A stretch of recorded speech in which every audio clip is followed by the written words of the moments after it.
Tremendous atmosphere here in Columbia as always. Mike Elko knows what his team is getting into here tonight. A&M won the toss and deferred, so Jared Zirkle kicks off for the Aggies, and it's a touchback over the head of Juju McDowell. Here's Molly.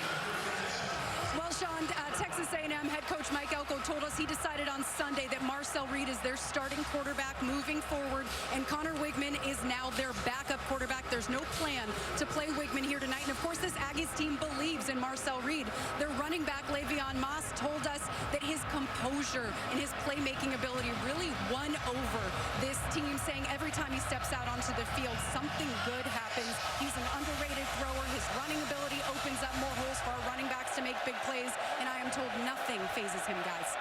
Certainly seemed that way last week when he came in middle of the third quarter. Play action pass to start the game. Deep throw in single coverage and incomplete.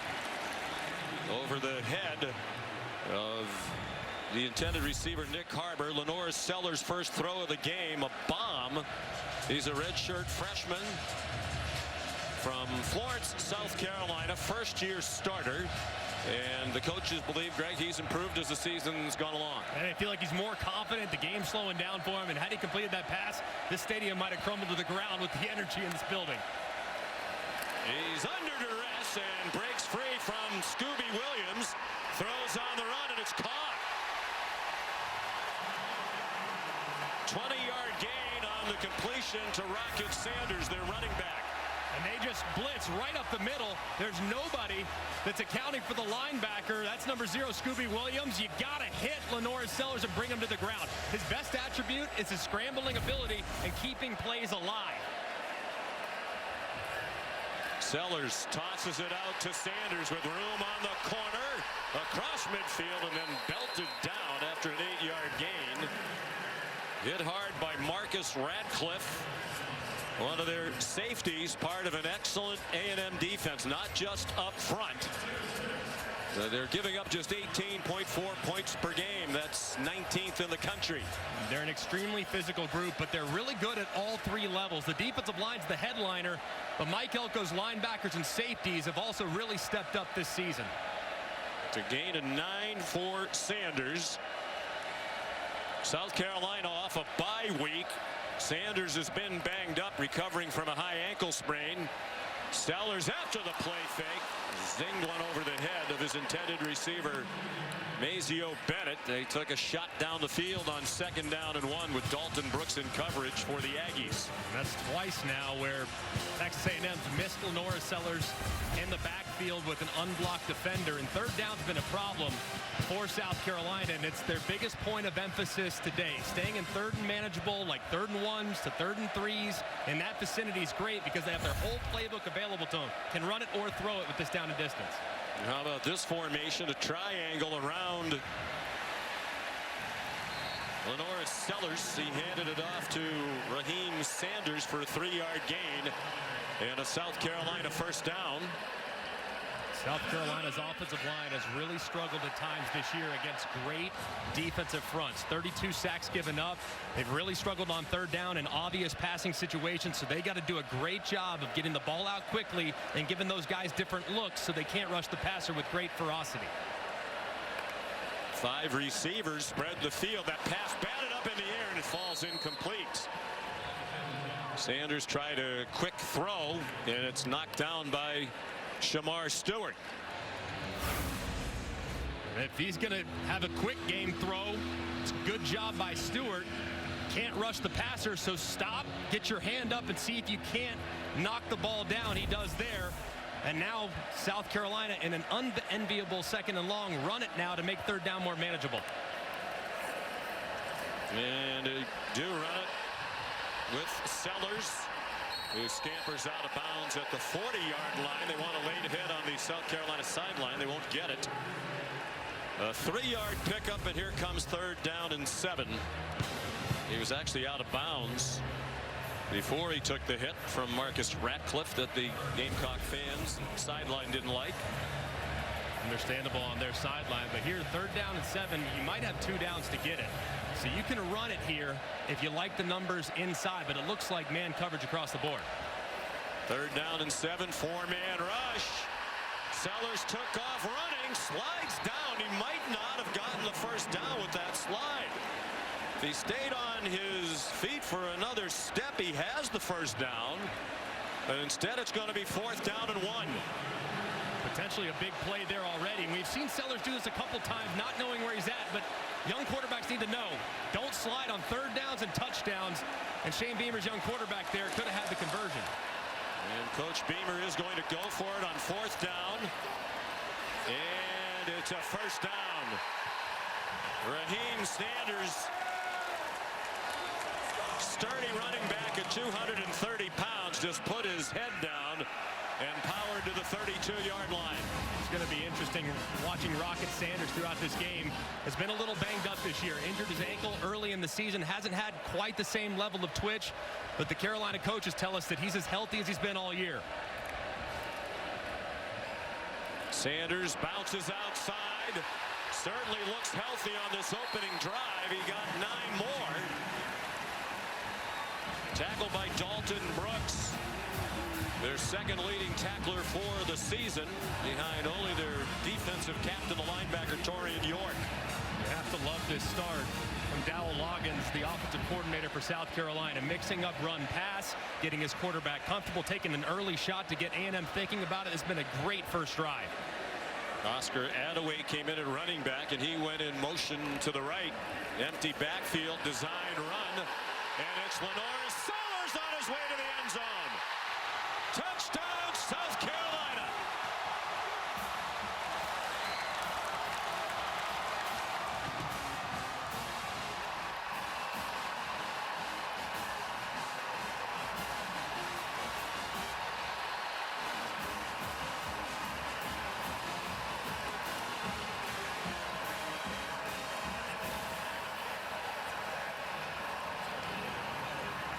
A 23-yard touchdown for Sellers. His 4th rushing touchdown of the season. Alex Herrera on for the extra point. And South Carolina leads 7-0. They go 75 yards in 11 plays. What a start for the Gamecocks. Building on the momentum of the pregame, Lenore Sellers into the end zone, and the offensive coordinator, Dowell Loggins, calls a gem to put the Gamecocks up early. Lenore Sellers, the touchdown run. And an impressive opening possession for South Carolina. He rushed for 32 yards on the drive and completed 1 out of 4, but it went for 20 yards to Raheem Sanders. So Marcel Reed getting ready for his first chance of the night, and for the 2nd week in a row he'll be called upon to try to lead A&M to a come from behind win. Alex Herrera kicks off, and that'll be a touchback.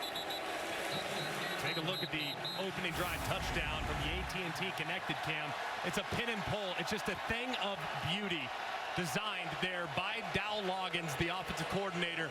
But Mazio Bennett, number 3, freshman wide receiver, getting in the action, blocking Cassius Howell, securing the edge, and allowing plenty of space for Lenore Sellers to run through it for a big play. That's a great job on the perimeter.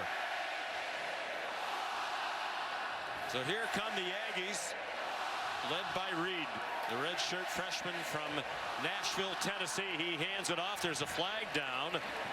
If the play stands, it's Le'Veon Moss for 8. Well, there was a flag thrown at the line of scrimmage. The referee is Steve Marlowe, leading this Southeastern Conference crew.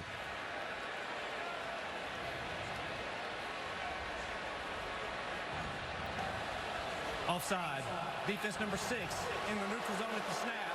The penalty is declined. 2nd down. Dylan Stewart. They got almost 9, so Mike Elko turned down the penalty. Reed came in last week. They were down 17-7 midway through the 3rd quarter. This is his 4th start of the season. Connor Wigman was the start of the beginning of the year. He got hurt. Reed came in and played very well, leading them to 3 wins. Moss chopped down by Nick Emanwari, one of the best safeties in the country, just this week announced as one of the 16 semifinals for the Jim Thorpe Award as the best DB in the country. A great tackle there on Le'Veon Moss. Big third down as Wigman looks on. He's going to be a great teammate to Marcel Reed. He has eyes for the sideline, but a big third down, a stop here and an early 3 and out would have a lot of energy on the side of the Gamecocks. Hand off Amari Daniels, and it looks like he's about a foot short. Eamon Warry up around the line of scrimmage again.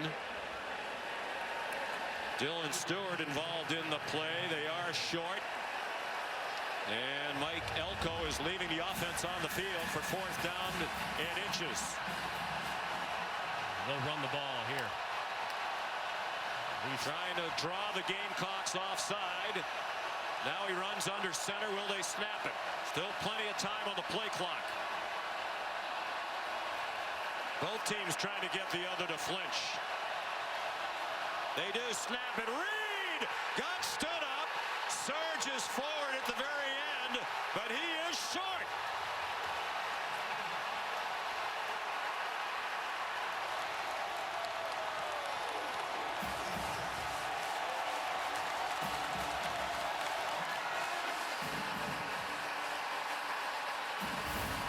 And what a stop by this defensive line, getting low, have guys going over the top, but I don't love the play call. Marcel Reed's 180 pounds, and you're trying to surge him forward into a grown man defense with seniors and 5th-year players across the board. Mike Elko looks on, but I think you hand it to your 220-pound running back who's averaging 4 yards after contact per carry. I don't like the play call there, but a great stop by South Carolina. As Shane Beamer and the defensive coordinator Clayton White said for South Carolina, it's not just the ends. They are very stout in the middle of their defensive line as well. Play fake by Sellers. Takes the pass out into the flat to Sanders. And he rolls down inside the 20. Shane Beamer fired up out to pat his running back on the back after a 14-yard gain. Shane Beamer emphasized the importance of starting fast in this football game and getting his playmakers going. Lenore Sellers seeing the field well. He's playing fast, and Rocket Sanders off to a nice start. And movement on both sides.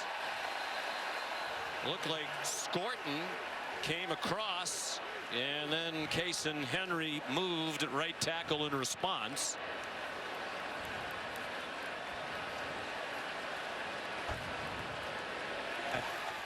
And it is against Scorton. Transfer from Purdue. He's come back home. He's from Bryan, Texas. And he has been terrific for Mike Elko. Mike Elko was worried about this tonight. He said our team's coming off a huge home win in front of 108,000 come from behind win for sole possession of first place. Both A&M and LSU undefeated heading into that game. Coming here on homecoming night game, hostile environment, talented South Carolina team coming off a bye week. Wide open, touchdown, Joshua Simon, 15 yards.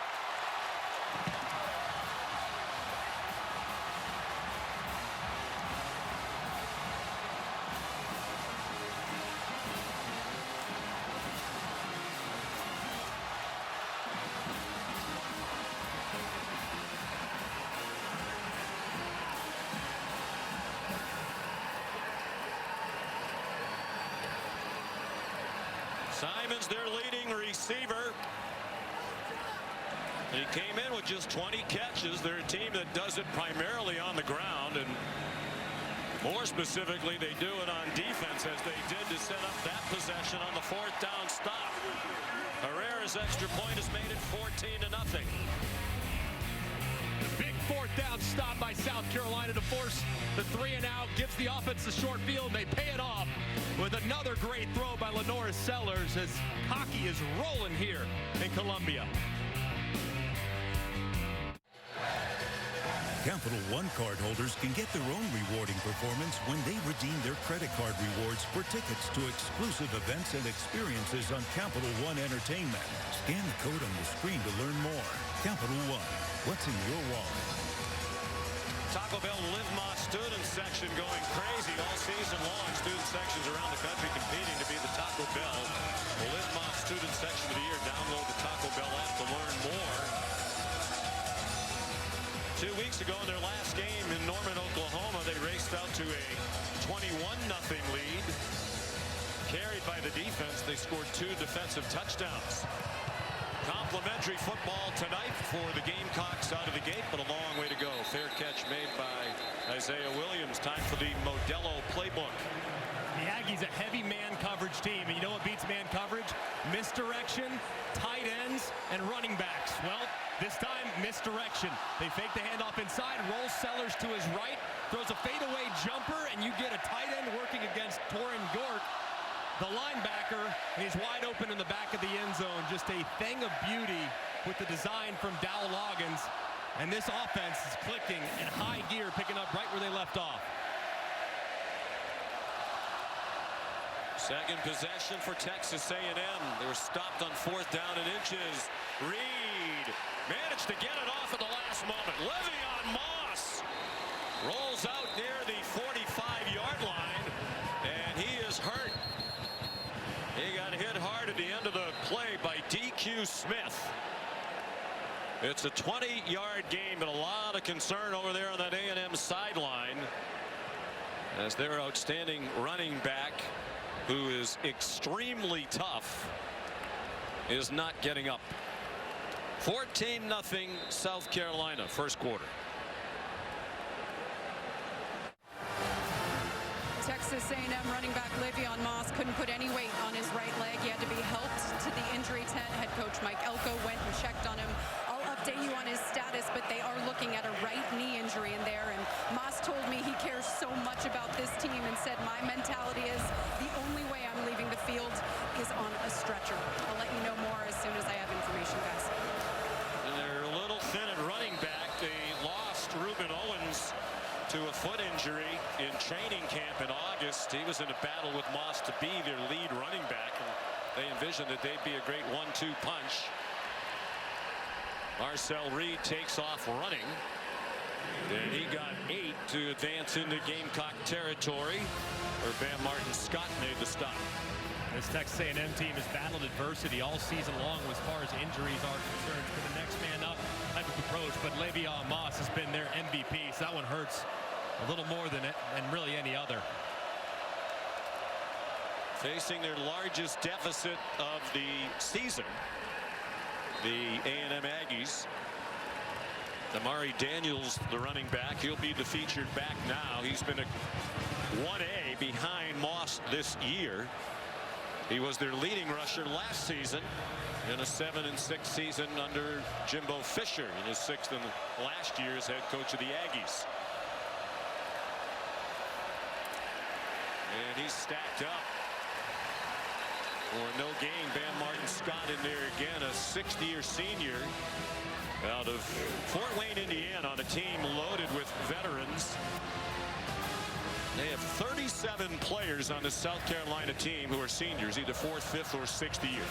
They have a lot of leadership on that side of the ball, and they have a lot of things to account for in this game. They have to tackle well in the open field, and that's been a great start for them. Reed tackled from behind after a 2-yard gain. Kyle Kennard made the play.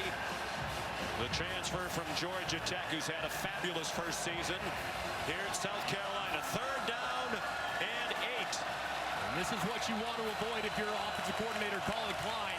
Obvious passing situation. These 2 edge rushers, Kyle Kennard up top, and number 6, Dylan Stewart, the fastest edge rushers in the Southeastern Conference and arguably the country. And they'll be breathing fire off the edge here. Reed ran all over. There's a flinch on the right end of the offensive line. Demetrius Crown over the right tackle. That'll make it 3rd down and 13. Reed is not just a runner. Matter of fact, in those previous 3 starts he mentioned earlier, he threw 2 touchdown passes in each of them. And who can blame number 78? Crown over, getting a head start, working against Dylan Stewart. But here I would anticipate something conservative from Colin Klein. I mean, 3rd and forever, you can't make a big mistake with your young quarterback. Let's see if they just go quarterback draw. Reed's thrown only one pass so far. He takes off running. They rushed right by him. Reed still with work to do. He's out of bounds short of the line to gain by 2 yards.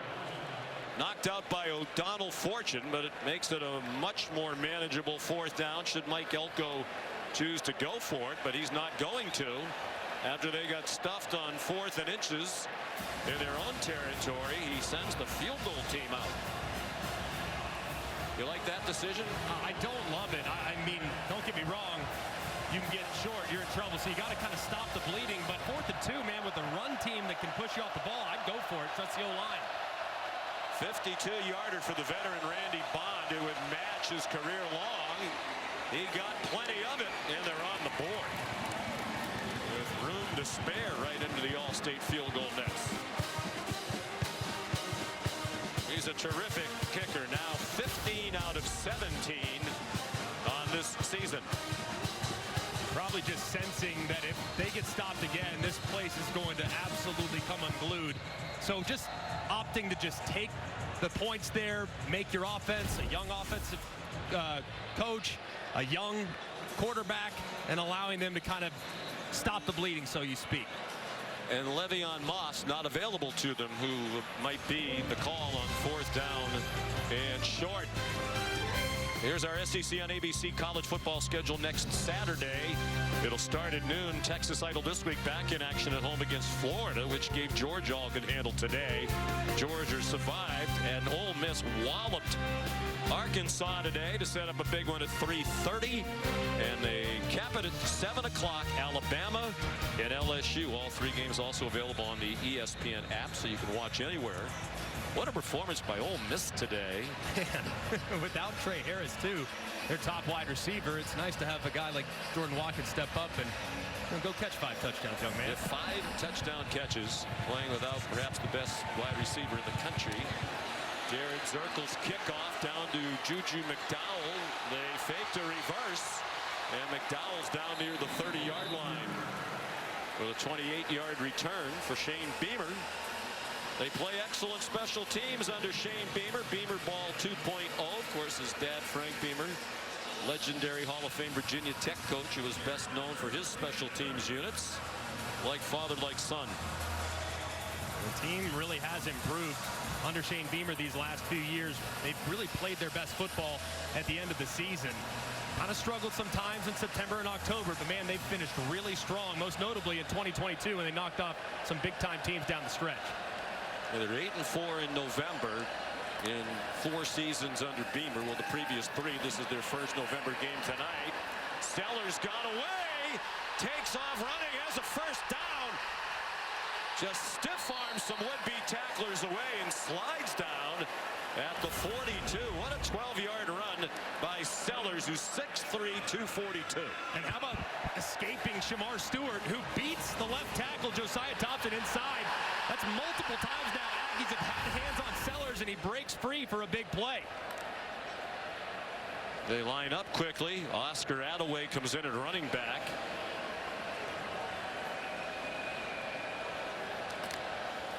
Under 4.5 to go, first quarter, 14-3, South Carolina. Attaway knocked down at the 45, a gain of 3. Another tackle for Marcus Radcliffe, the transfer from San Diego State. One of the reasons for the improvement for A&M this season. Mike Elko did a terrific job with his staff in the transfer portal. They brought in 26 players out of the portal. 6 on defense that are all starting for him, and 7 that are heavily used in their rotation. Out of the pistol now. Play fake, and Sellers pass too high. Over the head of Nick Harbor. It's a big down here for Texas A&M's defense. Their offense just finally got some points. Things are starting to calm down just a little bit. To get the ball back to Marcel Reed and company could be massive here. And 3rd and longs, expect to see some exotics and some man coverage underneath. Attaway, the running back. Looks like they're setting up a screen. They let the Aggies penetrate, and they still rally to knock down Gage Larvidan. Bryce Anderson, one of the veterans in their secondary, junior from Beaumont, Texas. playing in his 31st career game for A&M. The Aggies just need to weather the early storm. They knew that South Carolina's going to be fired up coming out of the bye week, and they've had a couple opportunities to drop Lenora Sellers in the backfield, and they haven't, so they got to wrap those up going forward because those could be sacks. Kai Kroger, one of the best punters in the country, 5th year as the South Carolina punter. Terry Bussey back deep, and he makes a fair catch at the 12. Here's Molly. Aggies running back Le'Veon Moss still in the injury tent, being evaluated for a right knee injury, and Aggies players very concerned. Marcel Reed walked off the field and right to the injury tent to check on him. Then numerous players walked in and out of the tent to check on Moss. I have never seen so many people crammed inside of an injury tent. The concern is palpable, guys, and I'm told A&M has called for a cart down here on the sideline. Moss is the 3rd leading rusher in the Southeastern Conference. Came into tonight averaging 95 yards per game, behind only Dylan Sampson of Tennessee and Jarquez Hunter of Auburn. That was starting today's action. Marcel Reed. Aggies from their own 12. Play action fake of their own. Some hand fighting along the sideline. No flags. Moose Muhammad, the intended receiver, with Judge Collier in coverage. Colin Klein, the offensive coordinator, he's going to want to take some shots with Marcel Reed. He's very comfortable throwing it outside the numbers. He's also pretty good throwing it down the field. But seeing the middle of the field is where he's kind of struggled. But you miss on 1st down, you got to get it back to 3rd and manageable, so expect run here. Colin Klein's in his 1st year here, joined Mike Elko's new staff after being the offensive coordinator the last couple of years at his alma mater at Kansas State. Missed exchange. The ball is free. They tried to hand it off to the explosive Terry Bussey, and they missed the exchange, but Bussey got it back in a battle with Dylan Stewart. But it's a loss back inside the 6-yard line. Potentially a catastrophic mistake right here. 2 freshmen handling the football. Bussey thinks he's pulling it. He doesn't. He hands it. It's on the ground, and very fortunate to jump on it before a Gamecock defender grabbed it inside the 10.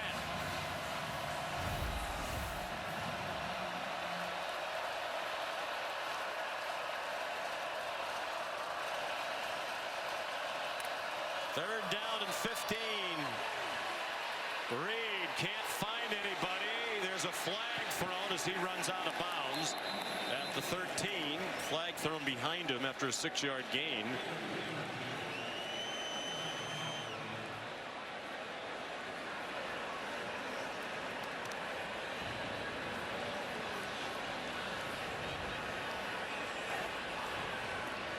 Holding.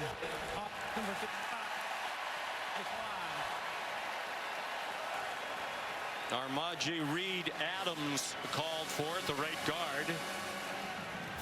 It's an offensive line that's had to deal with some injuries this year. They lost Mark Nebu, their center, in the 1st game, out for the year with a torn ACL. This is their 2nd game without their excellent left guard, Chase Basanis. The freshman TJ Shanahan has stepped in for him. So Tyler White will punt.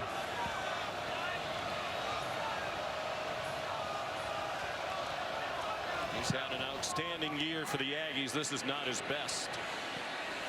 Hits near midfield and goes out of bounds at the 47 of South Carolina. 40-yard punt. Sean McDonough, Greg McElroy, rollicking start for the homecoming crowd here in Columbia on a gorgeous night, 70 degrees in the capital of South Carolina. And what a start for the Gamecocks, picking up right where they left off in their last game 2 weeks ago, and they hammered Oklahoma. Yeah, the defense has really done a good job of creating a little bit of an edge. Feels like A&M's settling in just a little bit on defense, but my goodness, those first couple possessions, they gave this A&M defense so many different looks. Rollouts, sprint outs, inside runs, outside runs, screens. Let's see if they can kind of keep them guessing throughout the game. Their offensive numbers aren't great. Raheem Sanders, the ball carrier, but it's very much a program that believes in complementary football in all 3 phases. And Dow Loggins said last week, we were ahead 32-3 at the half. All we wanted to do is make sure we didn't turn it over against an Oklahoma team that has really struggled to score all season long. So they played it very close to the vest. You know, sometimes that's frustrating for offensive coordinators who want to put up numbers. Bad pitch. Good catch by Sanders. There's a flag down. He's down for a loss. Bryce Anderson up from the secondary to lead the way. Loss of 2. And now Mike Elko with a decision to make. If he turns it down, it'll be 3rd down at about 12, and that's what he's going to do.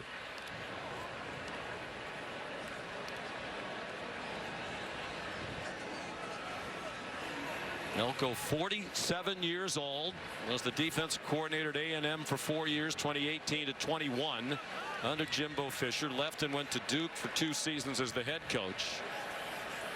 Terrific job there. ACC Coach of the Year in 2022 when they won 9 games. What a job he's done, and really just changing the culture, getting buy-in, and the attention to detailed approach. So 3rd down and 10. Here's a blitz. They got it off to Sanders. A missed tackle, and off he goes. The ball's out at the end, and A&M has it. B.J. Mays wound up with the football. There's also a flag down in the middle of the field near where the play ended. Will Lee popped it out, and Mays recovered. Mays helped turn that game around last week against LSU with 2 interceptions. The first he returned to the 8-yard line to set up the first possession for Marcel Reed at quarterback when he scored from those 8 yards out. Is recovered by the defense. A personal foul, unnecessary roughness, number 5 for Texas A&M. Obviously, Steve Marlowe's microphone is having some difficulties. Shamar Turner called for the personal foul, but the turnover stands. And blitz against any type of screen is trouble for the defense. Rocket Sanders gets out, but how about Will Lee, the corner, coming in, swiping at it with his right hand, punching it out. Great job there. And there's the transfer from UAB, Mays there to pick it up, and they're going to get Shamar Turner late, who came over and hit unnecessarily at the end of the play. Hit Kamar Bell, one of the offensive linemen for South Carolina. A takeaway for the A&M defense. Quick slant. Great one-handed grab by Jabri Barber. And a first down with a 12-yard pickup. What a terrific catch by Barber, transfer from Troy. Feels like his role in this offense is going to continue to grow. He was injured at the start of the year. Come back from a foot injury. Nice throw by Reed. On target again to Barber. And he's knocked down at the 48. 30 seconds to go in the quarter. 15 more on the completion to Barber. I like using a little tempo right here. Kind of see if you can jolt your offense to life a little bit by speeding things up.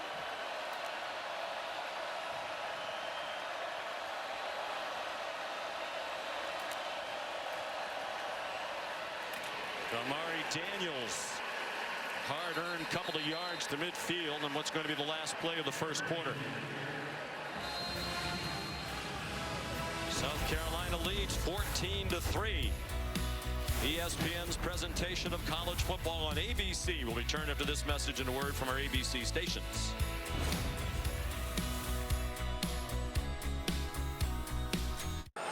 Coach, a strong start for your offense, huge 4th down stop, but a momentum change with that fumble. What does your team need to continue to do here? Yeah, we got to get a stop here on defense. Obviously, great start, us converting a 4th and 1, stopping them on a 4th and 1 as well. But, you know, this team's great at taking the ball away. We knew that going into this. We got to get some takeaways ourselves. And you know, disappointing those last 2 drives offensively, a lot of just hurting ourselves more so than them. Thank you, Coach. Thank you. He's right about A&M during this 7-game winning streak. They're +9 in the turnover margin, best in the conference during that span. Marcel Reed, beautiful play. Cyrus Allen ran open and caught it. He's out of bounds. Well, the first down to the 29-yard line, a 22-yard completion. If I were A&M, I'd be going fast. It looked like Allen kind of bobbled it as he was going out of bounds, so I'd call it quickly before they have a chance to take a peek.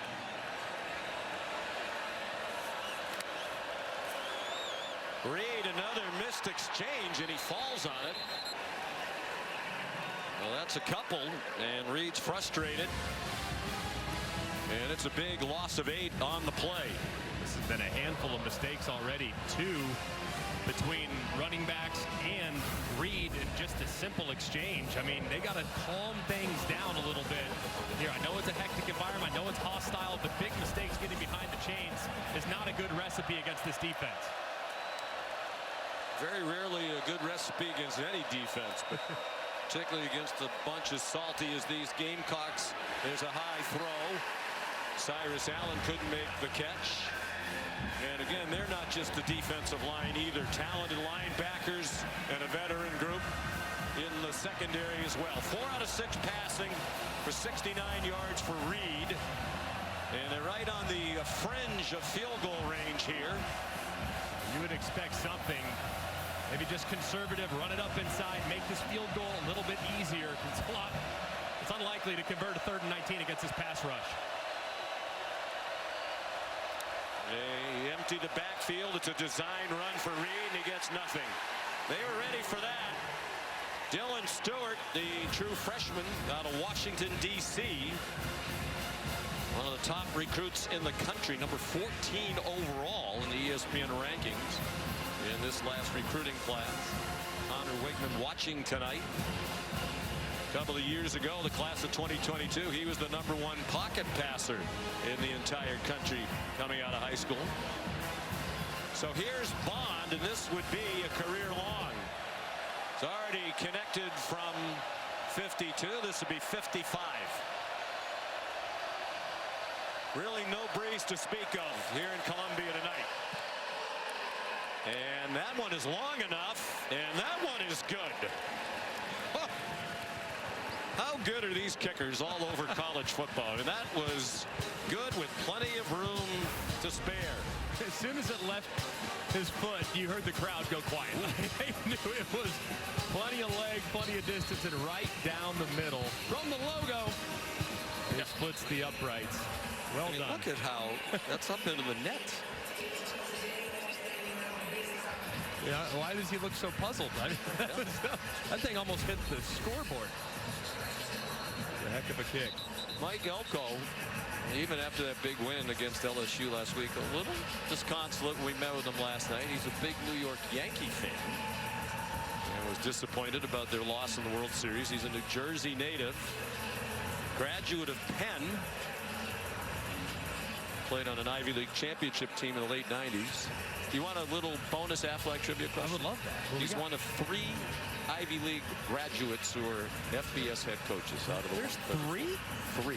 Wow. Well, oh, no. Syracuse is not Ivy League. But Bill O'Brien? Bill O'Brien is one, a Brown graduate. Brown graduate. Now at Boston College, of course. The other one I don't think you'll get. Oh, you might. Jared Zirkle kicks off the Georgia transfer. Well, I will give you a hint. The other one, his team played against South Carolina this season. Wow. Okay. That narrows it down to 7 teams. Brian Kelly? Ricky Ronnie of Old Dominion went to Cornell. They're wicked smart, as we would say, in the Commonwealth of Massachusetts. I'll tell you what, man, Mike Elko, too, I'm just embracing the culture, leaning into the Aggie way. And what a great hire. It's a great hire. And he's such a good coach, made his name on defense. He'd been at A&M, understands the situation. Wanted to change the culture. That's hard to do in this transfer portal age. So I knew he had a lot of good players. Everybody knows how well A&M has recruited in recent years. Blitz right up the middle. And again, Lenora Sellers escapes. That's been a big story here in the first 17 minutes.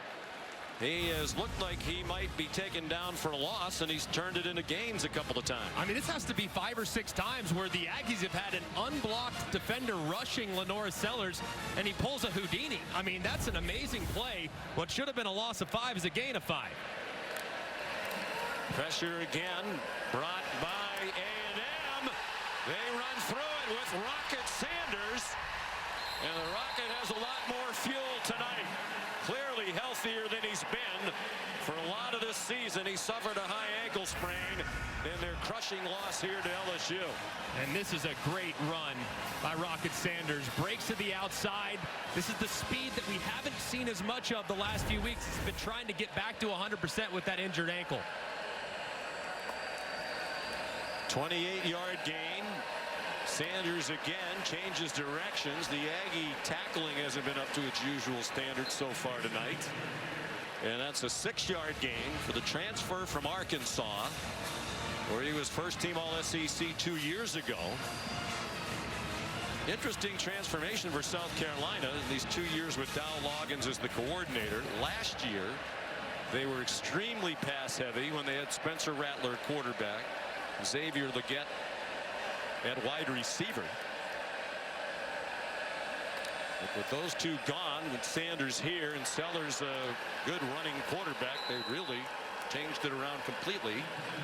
4-yard loss for Attaway, and that's good coaching, Greg. I mean, you play to the strengths of your team. Yeah, and you don't try to force a square peg into a round hole, because if you look at Lenora Sellers, his skill set completely different from that of Spencer Rattler. So embrace who he is at this point of his development, and then bring him along in a way that will allow him to become a more complete player. But a tough situation here in 3rd and long.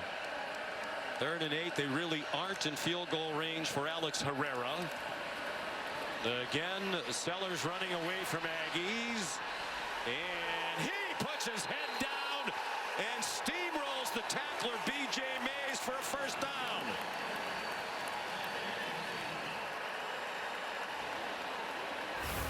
Well, a little earlier, he slid on 3rd down. This time he takes the coaching, and from the progressive pylon can you see him lower the shoulder, and at 240 pounds, there's no way B.J. Mays is winning that battle with a full head of steam. Mays is 195. Watch out for the shot play right here from Dow Loggins to see if they throw it downfield. Sellers particularly strong in the lower body. This is a design run. He gets outside, has another first down, then gets knocked down out of bounds, and the flags fly. He got the first down with the run, and they'll tack on some more with the penalty. Will Lee guilty of the late hit.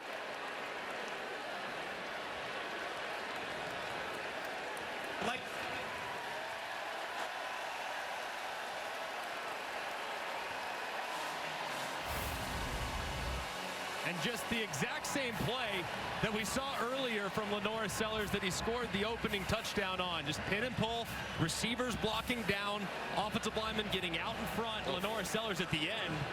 Will Lee hitting him, and a little bit of gamesmanship, a little sell there, but a frustrating play there from Elko as his defense makes a mistake. 73 yards rushing for Sellers. They try it again, and the Aggies didn't let him turn in the corner. Shoved out of bounds by Solomon DeShields, a backup linebacker. Under 10 minutes to go in the half. South Carolina in the red zone. I mean, they are not one that wants to take a ton of chances throwing it this part of the field. I mean, they're a running football team, and when the field condenses, it's very difficult to throw it. So anticipate them continue to lean on the ground. Sellers, end zone, low throw. Trying to get it to the tight end, Joshua Simon. It looked like he had a step. But the pass was incomplete. Torian York had the coverage. And this was a nice throw by Lenora Sellers. You kind of protect the receiver when you throw it low in the end zone. Sometimes you want to throw it high over the top of defenders, but when there's nobody in front, you protect him. He grasps it as he goes to the ground. Should have been caught. Should have absolutely been caught. That's a little low, but not that low. Actually, as you said, in a good spot. I think it's avoid an interception. It was the first pass on this drive. They had run 7 straight running plays. An A&M blitz. Sellers eludes it again and got inside the line of scrimmage, picked up a yard, and that's all. Nick Scorton made the tackle. 4th down and goal with this far to go. From the 7-yard line, Shane Beamer will send on Alex Herrera. And that was a tough two-play sequence as Beamer goes right over to his tight end Simon, tells him, hey man, we're going to keep throwing it in your direction. We know you're going to make those plays for us, but that was a big mistake there on the drop. And they've had some close calls against ranked teams. Herrera from 25 yards from the right hash mark, Kai Kroger the holder. And it's 17-6. And you can't miss opportunities like that to score a touchdown when you're playing number 10 in the country. To meet with you is a turning point in my life. Kevin Aggies in studio. Time now for our Dr. Pepper Fansville studio update. Let's go to Knoxville. Uh-oh, Tennessee. Kentucky's Brock Vandergrift to Josh Caddis. It's the first score of the game. Wildcats up 7-0 against the Volunteers early in the second quarter on the SEC Network. Sean, Greg, back to you. All right, thank you. Slow starting Tennessee team week after week. The Kentucky team has looked terrible the last couple weeks, so any given Saturday in the SEC.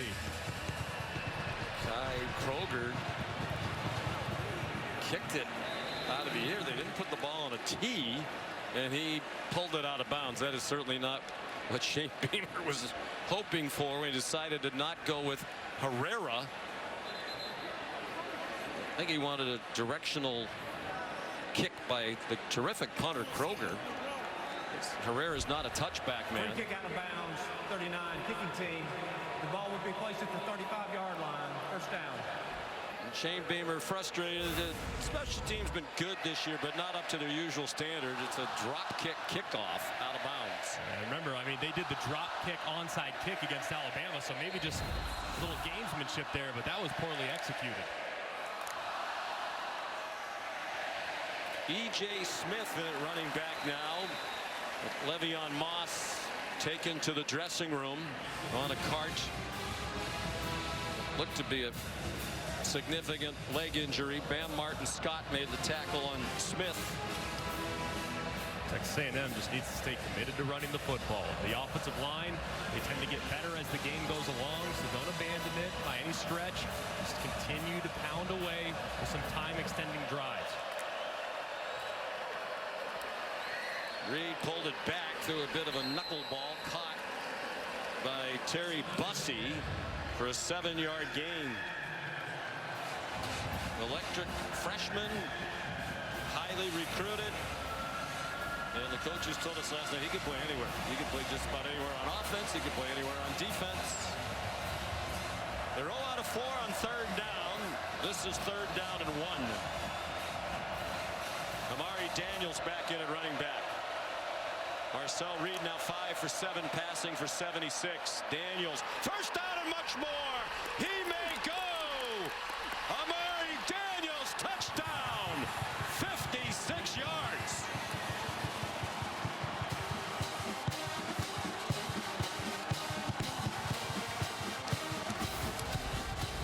And how about the right side of this offensive line just all over the place as they gash it right outside the right tackle. There's really not a defender outside the right tackle. Crowd over, they run right into that void. And Daniels is out the gate. Just great job attacking the space there along the defensive front for South Carolina. It turns into a big play. What an answer by the Aggies. By far his longest run of the year. As a matter of fact, twice as long as his previous long, which was 28.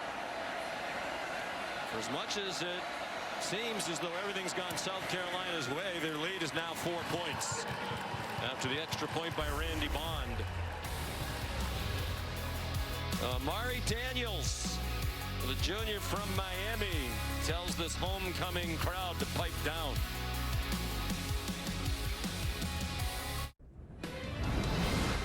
Saturday Night Football is presented by Capital One. What's in your wallet? And in part by the all-new Sonic Smasher. Live free. Eat Sonic.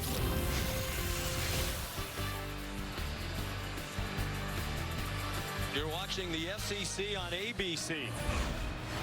11th meeting all time between these now SEC rivals, Texas A&M and South Carolina. They played every year since 2014. Of course, A&M joined the conference in 2012. And the Aggies have dominated. They won 9 of the previous 10. The only South Carolina win was here 2 years ago, and Xavier Leggett returned the opening kickoff for a touchdown. That is the worst record for South Carolina against any team that they've played more than 5 times. Jared Zirkle's kickoff is another touchback. Here's our player check-in presented by Allstate. The Aggies have been bringing the heat. Lenora Sellers been under pressure on more than half of his dropbacks. The problem is the Aggies can't close the deal. Lenora Sellers been amazing extending plays.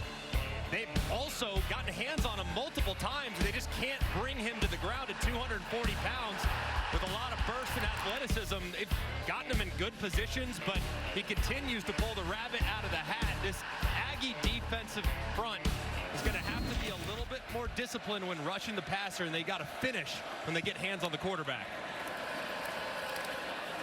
Oscar Attaway, room outside again. This run defense for the Aggies has not been very good on the edges. And that's a 27-yard run for Oscar Attaway. Who didn't expect this thing to turn into a complete track meet with these two defenses? But the run games have been outstanding. And this is a play that they've continued to go to over and over again. The outside perimeter run has been there for the Gamecocks all night. Here's Attaway again. Transfer from North Texas, got 7. Molly? Well, Sean, Aggies head coach Mike Elko went to every position group on their defense and basically begged them to keep quarterback Lenora Sellers in the pocket and limit his rushing ability, saying, you got to get to this kid. Do whatever you have to do to stop him, hit him, rattle him. You cannot let their quarterback run on us like this. He's rushed for 74 yards. Some of them on plays that looked like they were pass call. Wow, that'll be incomplete. I believe it was pitched forward, and it's incomplete. Shamar Stewart broke it up.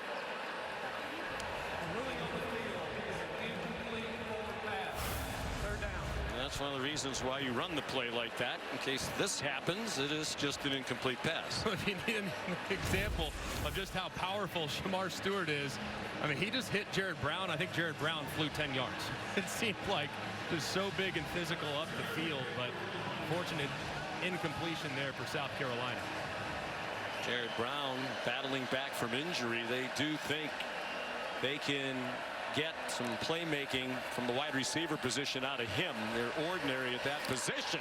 Another big hit. Boy, Brown might want to go back on the injured situation. After those 2 plays, he got planted by Will Lee, and it's a hard-earned 1 yard for Brown. He has to go underneath his receiver that's trying to set the pick for him, and he's dropped short. The 4th down here. 4th and 2. I think you run your quarterback. I mean, Lenora Sellers at 240 pounds. I think you got to stay aggressive. You've run the ball well all night. I'd run Lenora Sellers on the perimeter. ESPN Analytics says go for it. I think they're going to run it down, use the timeout, and talk about the play call.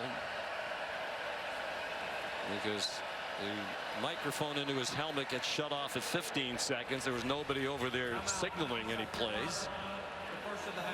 So a timeout. We'll see what Shane Beamer elects to do. They were once up 14-0. Now it's just a 4-point lead for South Carolina.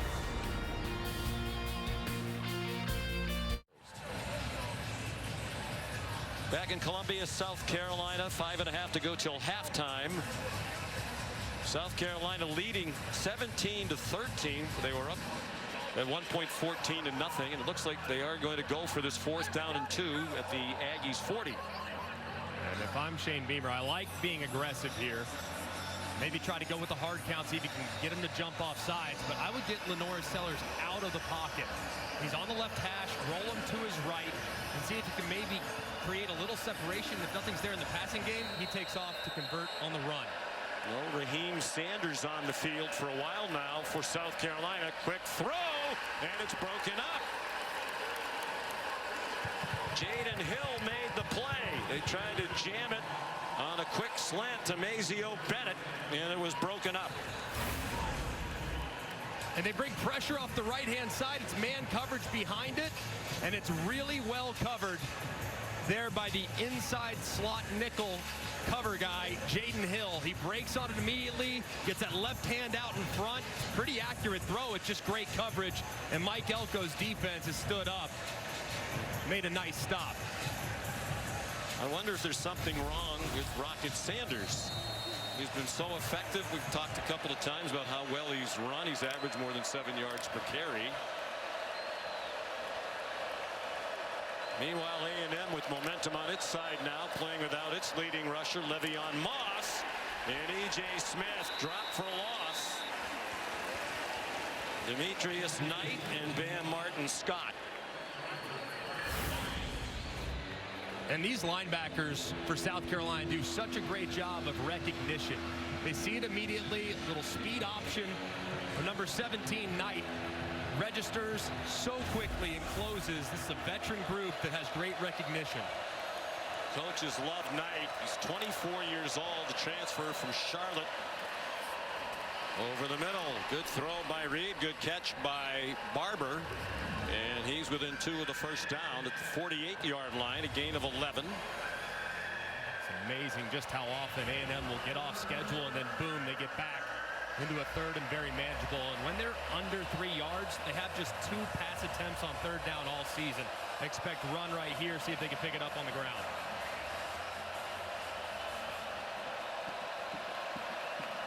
Amari Daniels, the running back. They're just 1 for 5 on third down. Design throw, and a man breaking wide open. Trey Watson, one of their tight ends. Chopped down by O'Donnell Fortune, but a 15-yard gain, and they go to the Gamecock 38. And there's your tendency breaker right there. Just 2 pass attempts on third and 3 or less all season. This time they drop back. You see South Carolina in blitz coverage. So many guys up near the line of scrimmage anticipating run. They throw it to Watson. He's out the back door for a nice conversion. Just his 8th catch of the year, another transfer. He's from Fresno State. Reed, cool as usual, even when they got rattled by South Carolina right out of the gate with those 2 quick scores, and now he scampers inside the 20. A 20-yard gain for Marcel Reed with his parents here tonight. That's his dad, Roderick, who spent 11 years as the head coach at Tennessee State, his mom, Tamika. Isn't it just amazing to see an offense that was in a hole last week against a great LSU team? Reed goes in, they weather the storm, and they just climb their way back in. For a team that's so run-oriented, to see how they battle back from deficits is truly amazing. Amari Daniels, the running back, poised to take the lead. The Aggies late in the half, and that one's batted down. And that's a good thing for South Carolina, because it looked like Jabri Barber was breaking free on a slant. DQ Smith got in the way. And DQ Smith, a great job there, timing his jump. That ball was going to be a touchdown if it gets through that line of defenders. And DQ Smith going up at 6'1", knocking it down and stopping the touchdown. Reed 7 out of 10 passing for 101. He's rushed 8 times for 39. He keeps it. He bounces outside and goes out of bounds. Looked to be just short of the line to gain.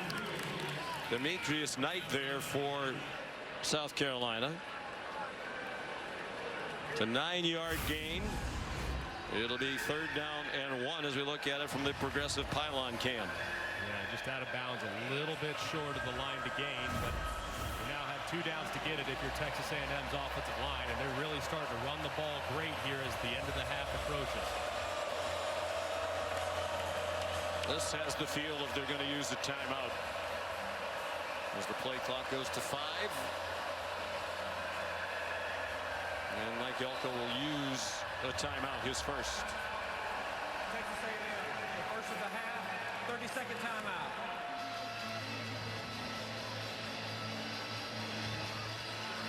Let's take a look at the college football rankings entering today's action, brought to you by Chick-fil-A. Oregon #1, an easy win at Michigan. Boy, Georgia really struggled with Florida, pulled away late, and the big Big Ten battle in Happy Valley, won by Ohio State. And that Miami score, I mean, I know they won comfortably when you look at it at the end, but that game was a battle for a vast majority. They pulled away late as well. There's a lot of teams that might have good records, but there's a lot of inconsistency in the sport this year, isn't it? Miami's having one of those years that feels like it's kind of charmed. You know, they hung on to beat Virginia Tech. It was that play at the very end of the game. They were way down at Cal, rallied to win. It's kind of feeling like it's one of those years for the Kings. They started 0 out of 5 on third down. They're 2 for their last 2. This is 3rd down and 1. Amari Daniels, the running back. You're just joining us. Le'Veon Moss, their leading rusher, is out with an injury. They throw it to the end zone, trying to get it to Noah Thomas. And Vakari Swain had the coverage. Interesting call. Took a chance on 3rd down and 1, trying to get it to the 6'6" Noah Thomas, but now you put a lot of pressure on this 4th down. Yeah, I think that call was made with the 4th down decision already declared. They're going for it all the way, take a chance to your big receiver in the end zone. Now you get back to basic. I would have liked run it ahead, get the 1st down. Sure. I'm an Aggie fan. Maybe you could steal one though against the 6-6 wide out. Get a fresh set of downs. Now you put a lot of heat on your team to get this. Amari Daniels, the running back, in the pistol. Reed keeps it, but there's a whistle. South Carolina called a timeout right before the snap.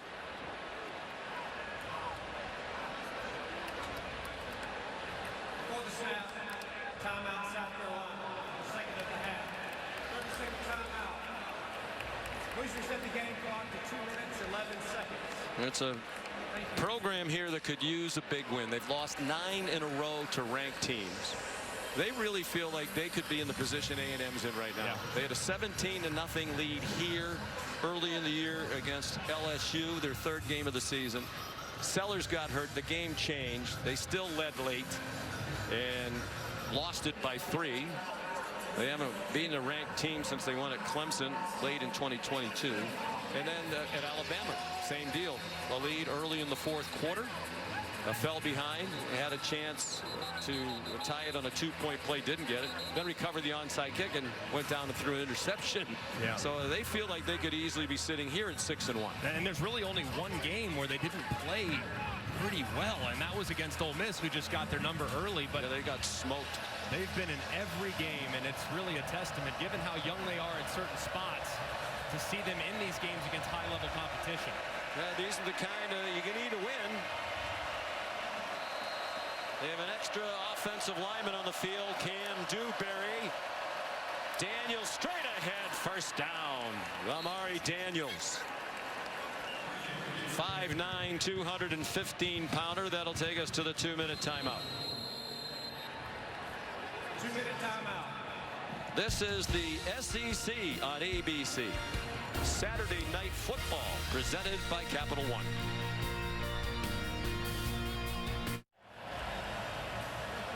Couple of redshirt freshman quarterbacks handle themselves well tonight. A lot of Lenore Sellers damage done via improvisation. Marcel Reed led them from 17-7 down last week off the bench to a victory against LSU. They were down 14-0 here tonight. They're poised to take the lead. 1st and goal from the 7. 9th play of the drive. Started on their own 40. Amari Daniels down to the 2. What a big response here from A&M. I mean, this place was about to explode a couple drives in.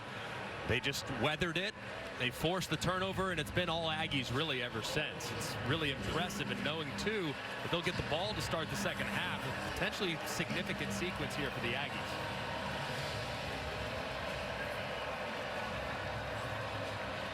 Marcel Reed's parents.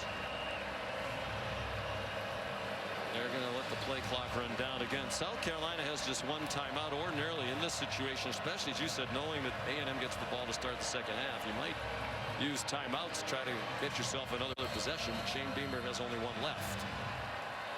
So Mike Elko wants to take as much time off this clock as he can. Here's Kevin Nagandi.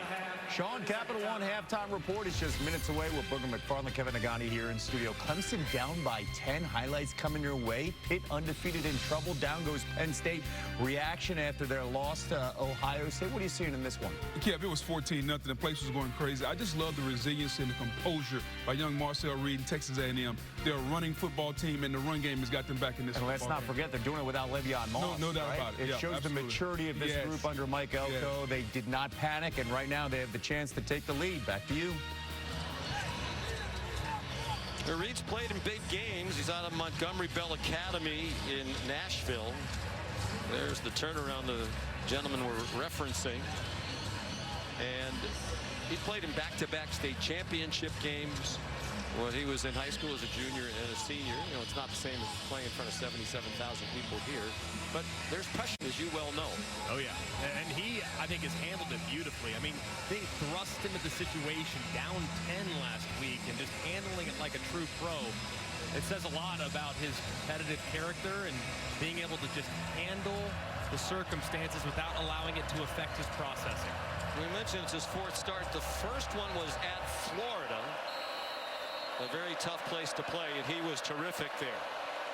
Threw for 178, 2 touchdowns, and ran for 83 in a score, and was the SEC Freshman of the Week. Play fake.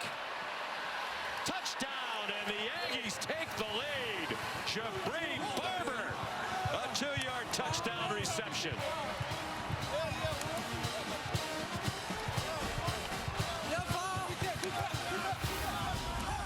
And just great job here by Reed. You have full flow going from right to left. Reed drifts just a little bit, buys a little time, comes off of his first receiver and finds Barber as his number 2. That's great poise. We just talked about it. Being able to process quickly when the field condenses, it's so difficult. He goes from 1 to 2, no problem. A touchdown, and his parents have to be so proud of that throw, and the reaction tells you all you need to know. Randy Bond, the extra point, and this place is very quiet now. Jabri Barber, injured at the start of the year, did not play in that loss to Notre Dame. He's the difference maker when healthy. He had a Liz Frank foot injury. ESPN's NFL Countdown. They have you covered for week 9 in the NFL. The Sunday crew starts at 10 a.m. Then SVP and the Monday night crew get started at 6 p.m. live from Arrowhead Stadium. Both shows are on the ESPN app. The game is Tampa Bay against the Kansas City Chiefs. Kansas City undefeated. Peyton and Eli will be on ESPN2 Monday night. The Chiefs, the only undefeated team remaining in the NFL.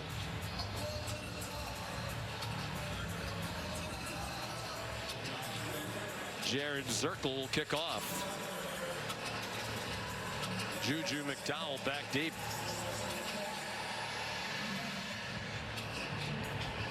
It'll be interesting to see what Shane Beamer decides to do here. All the momentum on the side of the Aggies. Go try to steal some points, or does he take it to the half and try to regroup?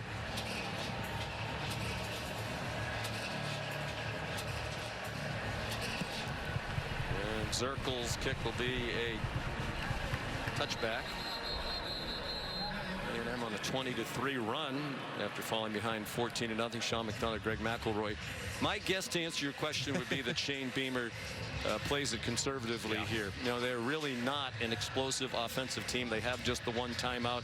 They've been prone to the lost fumbles. We've seen one of those tonight. So I think they play it conservatively and take it to the house. Yeah, that's what I would do. I mean, you have a young quarterback that's played well tonight, made some good decisions. You have a tenacious defense that's always seemingly turning over the opposition, but see what they do. They've lost 9 fumbles this season. Sanders, who was out for a while, and Molly told us walking gingerly on the sideline back in there. He lost 1, and the clock stops as he went out of bounds. If I'm Shane Beamer, I would tell everybody don't go out of bounds because they have a timeout here. They could potentially steal a possession. Get down in bounds if you're going to go down. Lenore Sellers throwing a deep ball, And that one is nearly intercepted. There is a flag down. He's trying to get it to Nick Arbor. Dalton Brooks was closest to it. There's a flag back behind the line of scrimmage.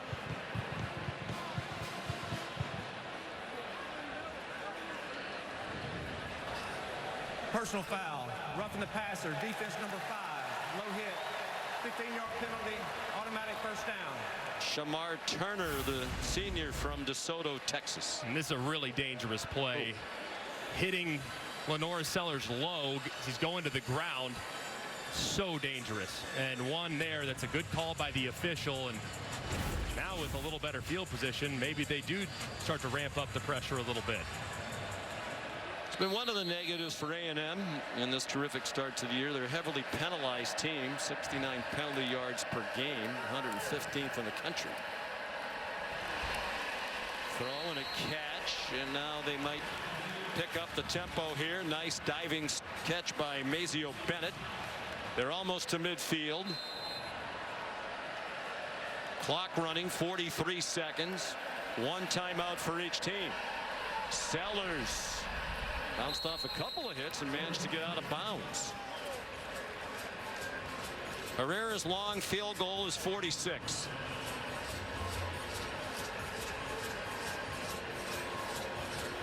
You got to make sure that that timeout that you have in your back pocket, if you're South Carolina, you save that one for the kicker. So got to be smart. Get the ball out of your hands if you're Lenora Sellers. Everything's got to go past the sticks. A blitz from deep from A&M, and a nice catch. Mazio Bennett collared at the 39-yard line by B.J. Mays. Crowd wanted a penalty. They're not going to get it. Clock stops to move the chains. And now it runs. Mazio Bennett had to come off the field. That's a critical issue right there. And here's a late substitution, which they can do because South Carolina substituted. South Carolina, their third and final of the half. 30-second timeout. And that was just unlucky for Shane Beamer, who has to spend that third timeout. Mazio Bennett a little shaken up after the play, and he's struggling. It's a great catch, but he's dropped down. You see that right ankle kind of get rolled up on. Well, it was the tackle around the head, I think, that got the attention of the crowd, and then a little head slap there at the end. And he had to come off the field, and because they substituted, A&M had to be given the opportunity to substitute. Bennett's their leading receiver among their wide receiver group. Their leading receiver overall is Joshua Simon. Let's bring in Bill Lamagnier. Bill, did you see anything wrong there on the tackle on Bennett? You know, the contact, the hand up around the head is not a foul, but the slap he made afterwards, that one was totally unnecessary. Now, him going off the field as if he had gone off as an injured player, you would have had the potential for a 10-second runoff. So doing the substitute saved one of their timeouts. They had to call it anyways, though, but they could have. That was just unfortunate because you want to save that timeout for the end. But the slap there that Bill referenced, I mean, that needs to be flagged. That's one that probably should have been, and then they'd be in field goal range, which totally changes the operation. And now they've used their last timeout. They've lost their most productive wide receiver. Again, the rush goes past Sellers. He goes out of bounds in what is now borderline field goal range. Would be about 53 yards from there. The longest attempt for Herrera is 51, and that was late in the game at Alabama, and he missed it. Just can't take a sack here. It's the one thing you can't do if you're the quarterback. Ball's got to get out, even if it's incomplete. Still live to play third down. And they need to get out of bounds or get past the chains to get a first down and stop the clock and maybe spike it. He is stripped of the ball. It is picked up by A&M. There is a flag down. Cassius Howell runs it back to the 33-yard line. He knocked it out and picked it up, but there's a flag in the secondary. Back at the 21-yard line, the other end of the field.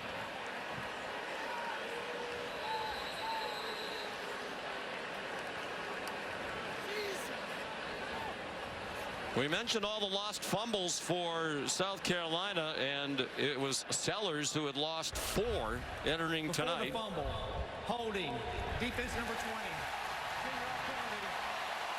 What a huge break for the Gamecocks. B.J. Mays called for their 6th penalty. South Carolina's not had one assessed. And B.J. Mays grabs the shoulder pad as Nick Harbor's trying to work on the out route. It's an easy call, but he's bailed out. This was potentially an enormous turn of events, but that was a pretty easy call as you saw number 7, Larbadan, taking off to the outside, and he was grabbed by Mays around the collar. Well, with 8 seconds left and no timeouts, Shane Beamer isn't going to run the risk of a problem here. So he's going to give Herrera a chance to tie it. A 44-yard try, made one from 25. He's the first-year starting kicker in his 6th year in the program. Waited behind some terrific kickers. And that one has the Greg McElroy draw to tie the game. So with just 1 timeout, Shane Beamer elected to try to advance the ball down the field, and it paid off. Helped by that huge penalty for the hold against B.J. Mays. The hold against B.J. Mays and the roughing the passer on Shamar Turner. So 2 Aggie penalties results in great field position and the opportunity to steal some points before the half. That's a great job of taking advantage of the Aggies' mistakes. Well, he went 49 yards and 25 of them were penalty yards. So it's a 20-20 tie. That feels like a huge score for South Carolina to go in at the half tied. And it looks like they're going to abandon the drop kick kickoff. They're going to put Herrera back out there.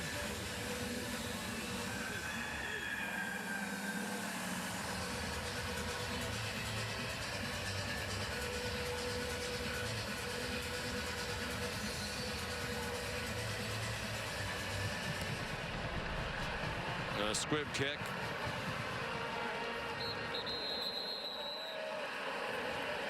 And there's still 1 second on the clock. Kick was handled by Solomon DeShields. Tuesday, the exclusive reveal of the first college football playoff top 25 rankings of the season. Reese, Greg. Yeah, we'll be there. And the guys will project the 12-team field of coaches' reactions, a live interview with the committee chairman, Michigan Athletic Director Ward Manuel.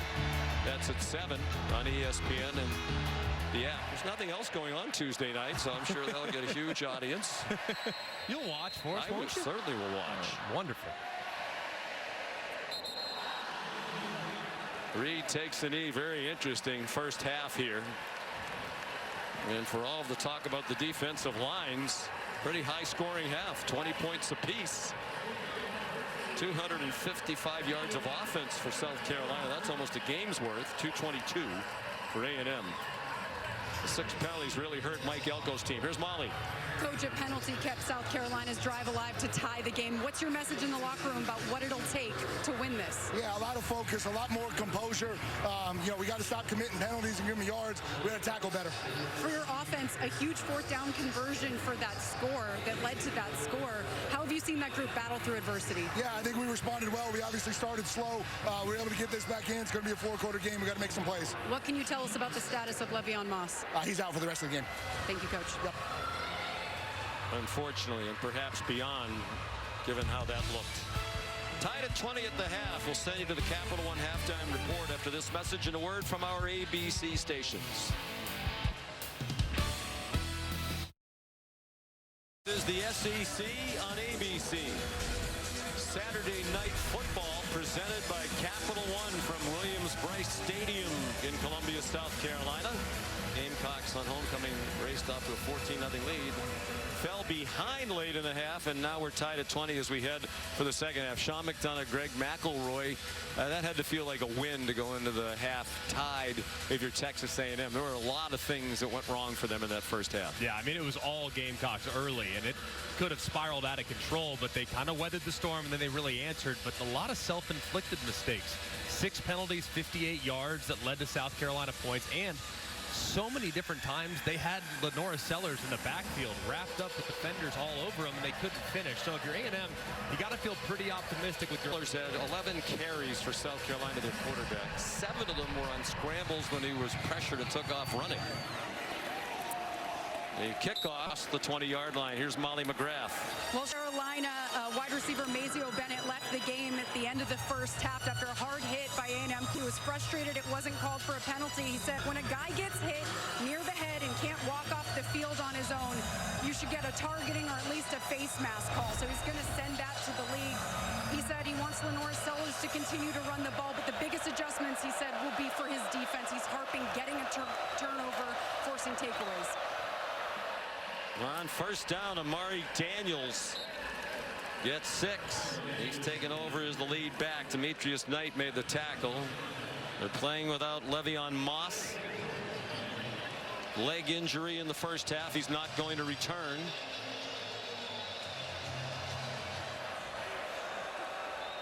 Daniels has done very well. He's averaged 9.5 per carry. He's rushed for 76 yards. Bell trying to imitate Lenora Sellers and take off running when pressured, but he got tripped up for no gain. Here's Moss back on the sideline. Just hated for that young man. It's been so important to this team, and a big third down to start the second half.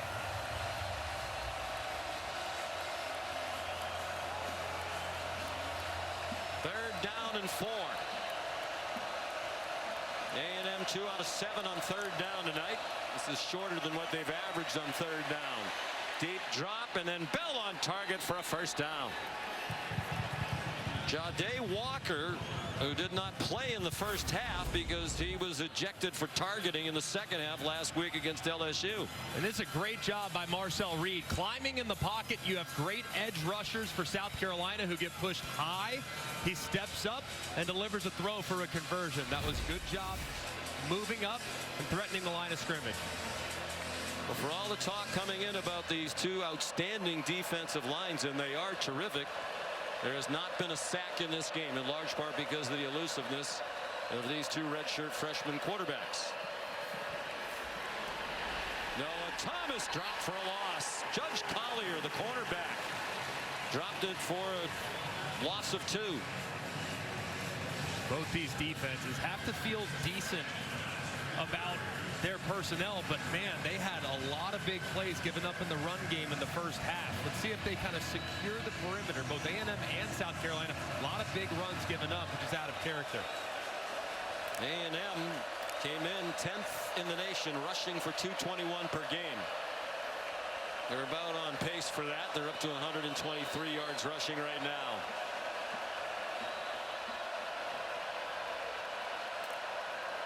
On 2nd and 12.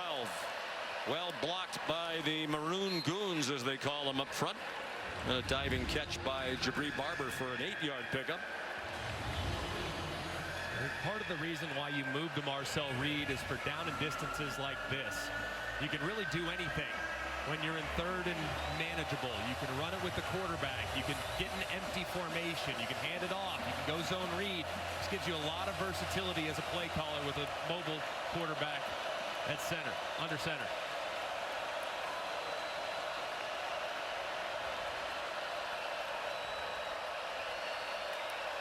On third down and 4. Low throw and an incomplete pass intended for Barber, with Nick Eamon-Wari in coverage. The junior from right here in the Columbia area out of Irmo High School. Off a huge performance last week. He had 2 interceptions against Oklahoma 2 weeks ago, but in their last game, one of which he returned for a touchdown. So Tyler White will punt.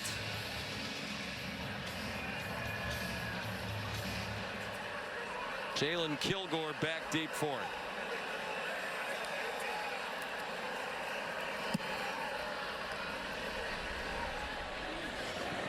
And a fair catch made by Kilgore.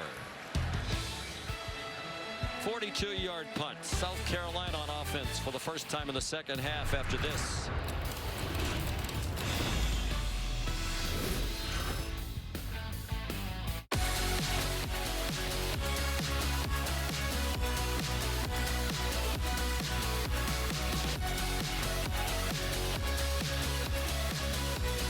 great scene here at Williams-Brice Stadium, home of the Gamecocks. Homecoming weekend here in Columbia. 20-20 the score. It was 14-0 early for South Carolina, but A&M survived that early blitz. First play of the second half on offense for South Carolina. Rocket Sanders gets a first down. And an 11-yard run and more damage outside. That's been a big problem for the Texas A&M defense, which Greg came into tonight having held 5 of their last 6 opponents to 100 yards rushing or fewer. And the Gamecocks had 169 in the first half. Yeah, I think what's probably most troubling is just how much has been out to the outside, kind of taken their great defensive line out of the game plan. And this was a problem in the first half as well. They get near Sellers. They can't touch him, and he runs for a first down. 11 more off a scramble for Lenora Sellers. And just a great job, too, by Sellers. When you see the right side, Scorton's up, so you just take off. I mean, when Scorton overruns the quarterback, you go. And there's plenty of room right there. When the rush lanes are not held and the integrity isn't good, quarterback taking off can hurt you bad. Scorton projects as a top 10 pick in the NFL by Mel Kiper. He has not been much of a factor tonight. It looks like a lot of times they've taken themselves out of plays. Raheem Sanders carries. The gain by Sellers on the last play gives him a career high in rushing yards for a game. He's up to 88. At 91, the previous high was 88 against LSU, and in that game he had a 75-yard touchdown run, the longest ever by a South Carolina quarterback. And one thing you notice too, as a right-handed passer, I mean, a lot of his movement is to the right. The Aggies are going to make an adjustment because almost all of his scrambles come when he's moving to his right. He runs to the right. And he's very near first down, about a yard short. Knocked down by Will Lee. And he's up to 96 yards rushing now. In the first half, here comes the third down, and then we'll tell you what Sellers accomplished. 3rd down and 1. And it's Sanders ripping through the hole. One man might catch him. Touchdown! 52 yards.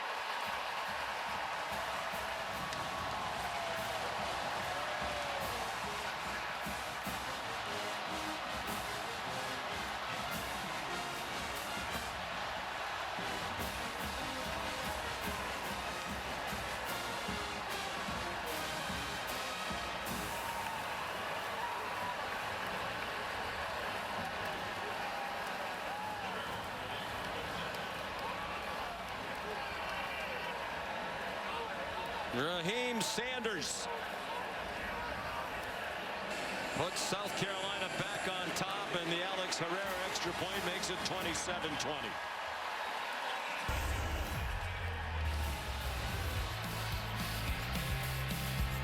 South Carolina getting a stop defensively, and their offense gets it starting the second half as Rocket Sanders finds pay dirt, and the Gamecocks are back on top.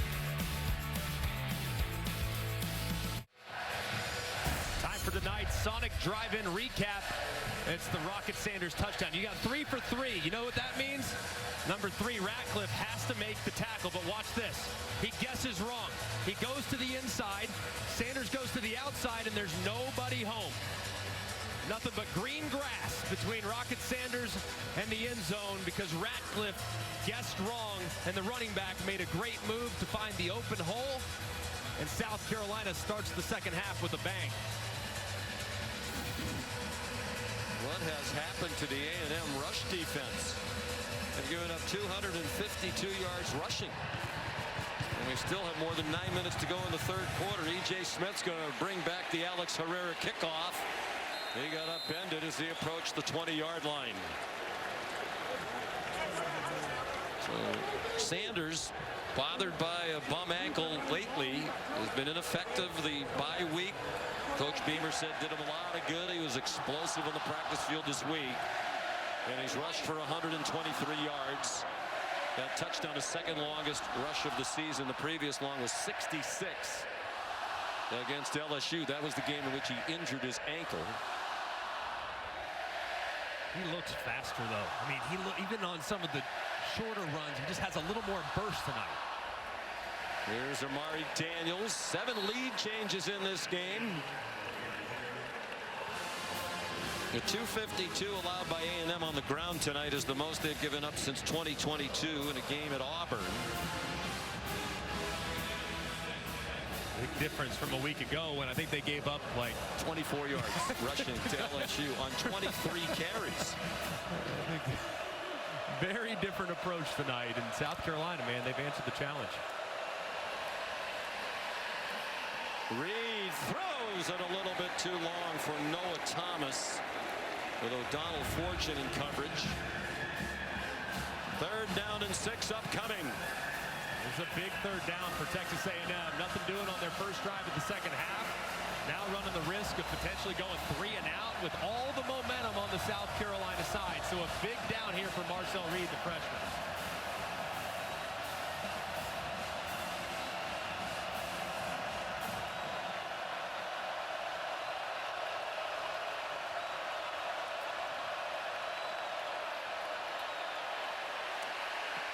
He got it off short.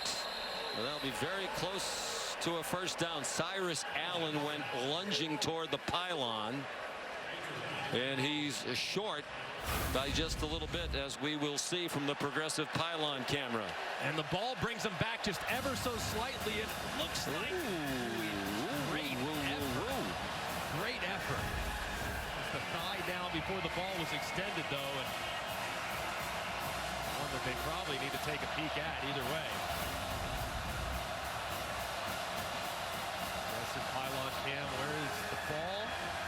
Extended, knees down right there. Knees down, which is why it was spotted well. Then a very quiet night in the replay booth. I don't want to jinx it.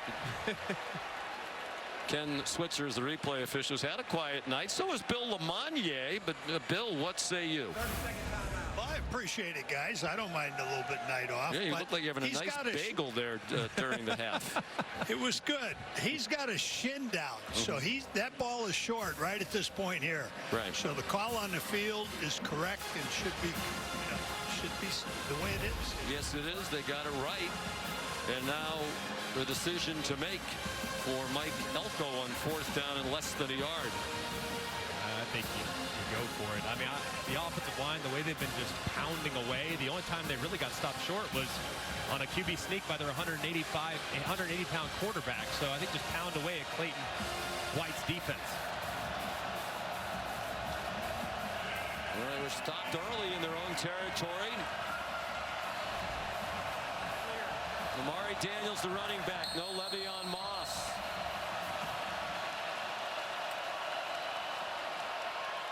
Daniels chopped down. Did he lunge forward to get it? Debo Williams came flying up.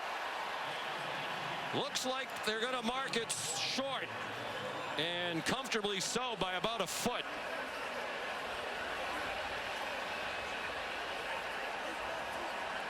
They did. They stopped him on downs again.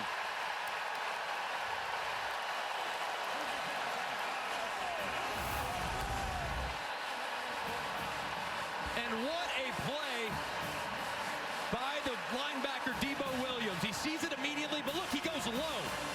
And you can stop the running back's momentum if you go low and you take his legs out for under. If you meet him in the hole, he has a chance to get momentum and push you forward. But the low man wins there, and a massive stop by the outstanding 5th-year senior linebacker. Their leading tackler last year was first-team All-SEC. They are going to review it. It's a huge spot, obviously.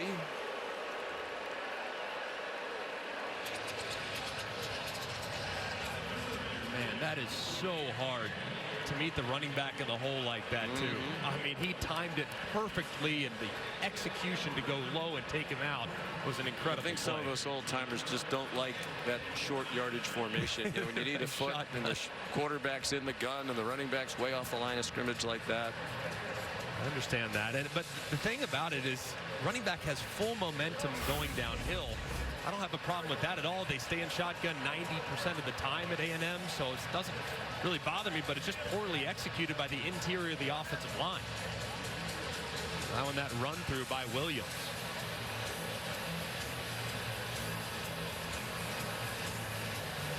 Well, from that, it looks like he wound up, at least his helmet did, beyond that yellow line, but where was the ball?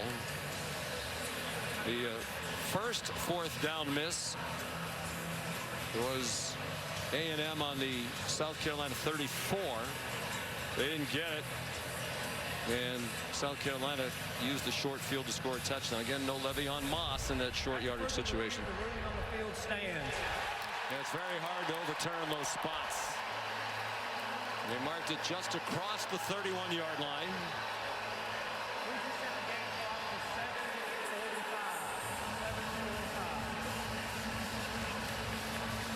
Thank you. So Debo Williams, fifth-year senior. We talked about the veterans. Not highly recruited coming out of high school in Delaware. Matter of fact, he was going to the University of Delaware. But COVID canceled the season. He never played a game there. Wound up transferring here, and he's been a stud for this South Carolina defense. And finally they get to Sellers, but they can't get him down. And he throws out of bounds. Boy, he is so strong, but even still, it looked for sure like it was going to be the first sack of the night. And I just don't know how he escaped from this. Sanford's off the left.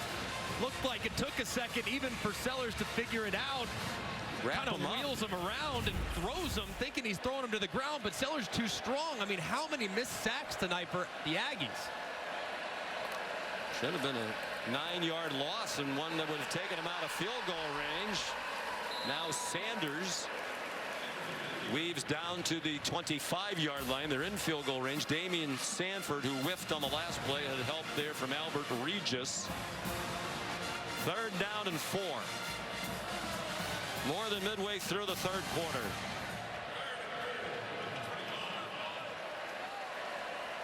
That's a stunning number.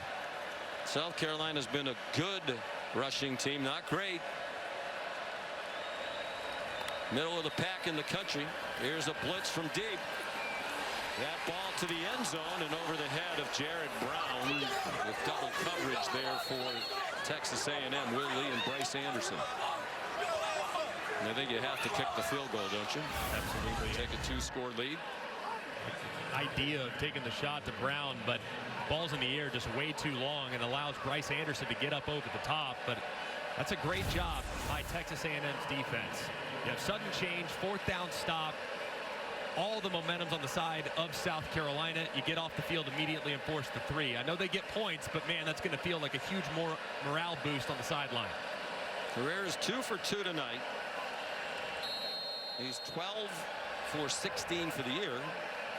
That's 4 misses, which doesn't seem like it's bad, but that's more field goals than they had missed in the previous 3 years combined. But he's 3 for 3 tonight, and it's a 2-score game. They still can't get Lenoris Sellers on the ground.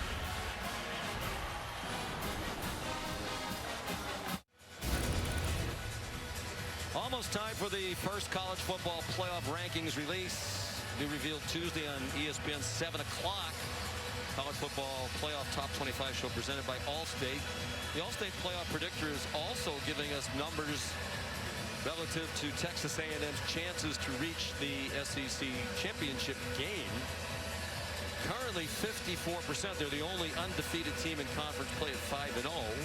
Obviously the numbers get better with a win, go down with a loss. A loss tonight would drop them into a group of 5 one-loss teams, although we should point out what Tennessee's playing right now. And they were a 2-loss team in the conference. But it's interesting, and I think the reason why the numbers are just kind of 50-50, even though they're alone atop, is they do have a game with Texas to finish the year. They do. And a road trip at Auburn, which is a difficult place to go play, and we've seen many of championship dreams die on the field at Jordan-Hare. So I think when you look at this game, coupled with the road trip to Auburn, right before the Texas game, it's still a very challenging November for the Aggies. On first down, Marcel Reed throws low. Don't forget to go to ESPN.com/All-State Playoff Predictor to check out your team's chances to make the college football playoff. Tennessee is a one-loss team in the league, along with LSU, Texas, and Georgia. 6-yard gain on that play to Ja'Day Walker. Interesting talking with Mike Elko last night. He said he thinks Georgia is the best team in the SEC. They certainly have looked like it at times, but not in the first half today. They definitely looked like it in the win at Texas. Amari Daniels comes up a yard short of the first down. So down 2 scores again. They rallied from 14-0 down in the first half to take the lead, and a late South Carolina field goal in the final seconds of the half sent them to the dressing room tied at 20. Short yardage situations have been a little bit of a problem for the Aggies tonight. Another one here on 3rd and 1. 3rd down. They're 3 out of 10 on 3rd down. Twice they've been stopped on 4th down and 1 in their own territory. And they're going to have another 4th down and 1. Debo Williams again. And Monkel Goodwine. I mean, the play is almost the exact same as the one they ran on 4th and short a second ago. You have left to right misdirection. Debo Williams goes right through the gap, makes the contact behind the line of scrimmage, and they get off the field yet again. And they're going to punt. Now, I understand they've stuffed you twice, but now there's 5 minutes to go in the 3rd quarter, and you're down by 10. And it feels like surrender. And not a great punt. High but short from Trevor White. And the fair catch made by Jalen Kilgore. Are you surprised they didn't try again? Really? And why do they keep running up the middle when it's not working? And their one massive run earlier in the game that resulted in a touchdown was off tackle to the right. So at some point, maybe try something on the edge, something out to the outside. But I don't understand why you'd punt there and go for it a moment earlier. Just did the analytics change, or did they just? I doubt it. I mean, I think if anything, sensing that his team really isn't doing a great job blocking up front on short yard situations. ESPN analytics said they should have gone for that. I would think most analytics do. Here's a blitz off the corner. And a lot of damage going to the right. That was Oscar Attaway, tackled by Shamar Stewart, a 1-yard gain. They do lead the country in Shamars, particularly among the defensive line. Stewart and Turner. Gets confusing when you're meeting with the coaches and they talk about Shamar, and you always have to ask which one. Right, and they both wear single digits. One wears number 5, one wears number 4, and they both can wreck the game for the offense. And credit to this offensive line, although they've been helped a lot by Sellers' ability to escape. But this was an offensive line that had given up 32 sacks entering tonight, 2nd most in the country, fewer than only Oklahoma. And they'd been sacked on 13.5% of their dropbacks for the year, which was most in the country. They don't even throw it that much, and they still had 32 sacks. But no sacks for either defense tonight, in large part because Sellers has escaped over and over again.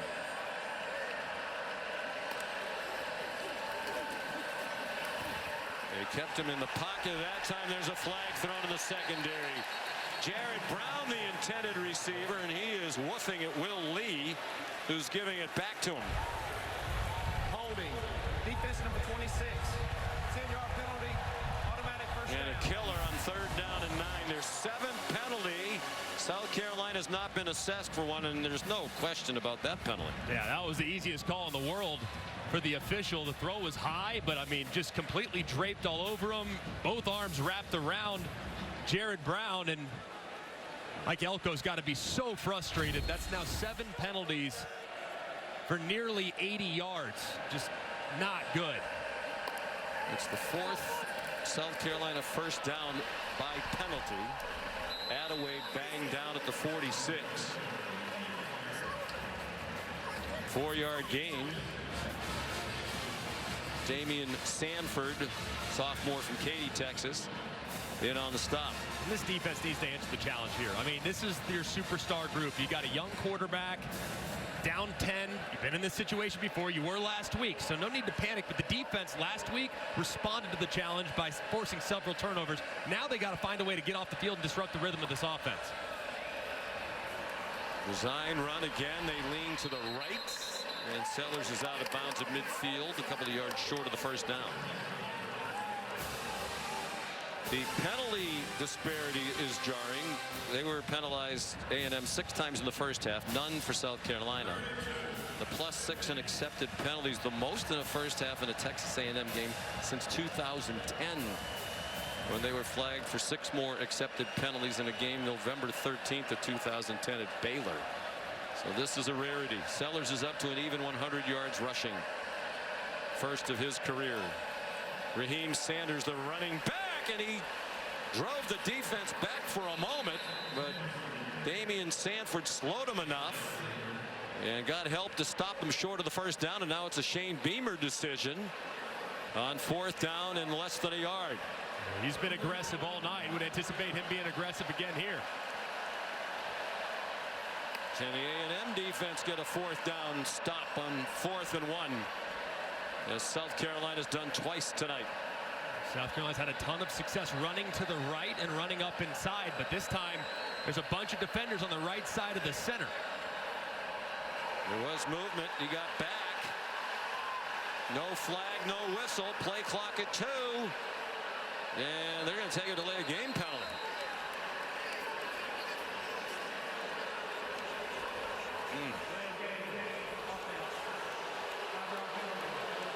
Crowd's booing. It's the first South Carolina penalty of the night. And he wanted an offside call against A&M. Yeah, number 5, Shamar Turner. Watch him jump here into the neutral zone. I mean, right there, you can either snap the ball, and it looked like the right guard, Simpkins, tried to reach out and kind of stop him, but they've kind of adjusted that rule a little bit to where it's not an automatic offsides if you can get back in time. And I'm not sure the offensive lineman actually made contact. It is reminiscent. We can bring Bill in on this if he wants to. Matt Austin talked about that. You can jump back as you're the offensive player in response to the movement, but it has to be kind of a natural. You can't be able to reach out and slap you. Correct. Slapping him across the helmet. That's exactly true. Just the way you explained it, Sean. Well, thank you, Bill. I do listen to Matt Austin occasionally. Not often. Your batting average on getting things right was comparable to that of Aaron Judge in the first 4 games of the World Series. Jabri Barber, the fair catch of a 39-yard punt. Shane Beamer still hot. Understandably, but that is an adjustment. I think in years past, they probably would have been an offside, but they've adjusted that to give the defense a little bit more grace to be able to get back onside. Are you surprised they didn't go for that 4th and inches? I am, especially with how they've been really controlling the line of scrimmage. There haven't been a lot of negative plays forced by A&M, so I would have run it. Minute 37, 3rd quarter. Texas A&M down by 10. Marcel Reed, good catch on a ball behind Cyrus Allen, and a flag down at the end of it.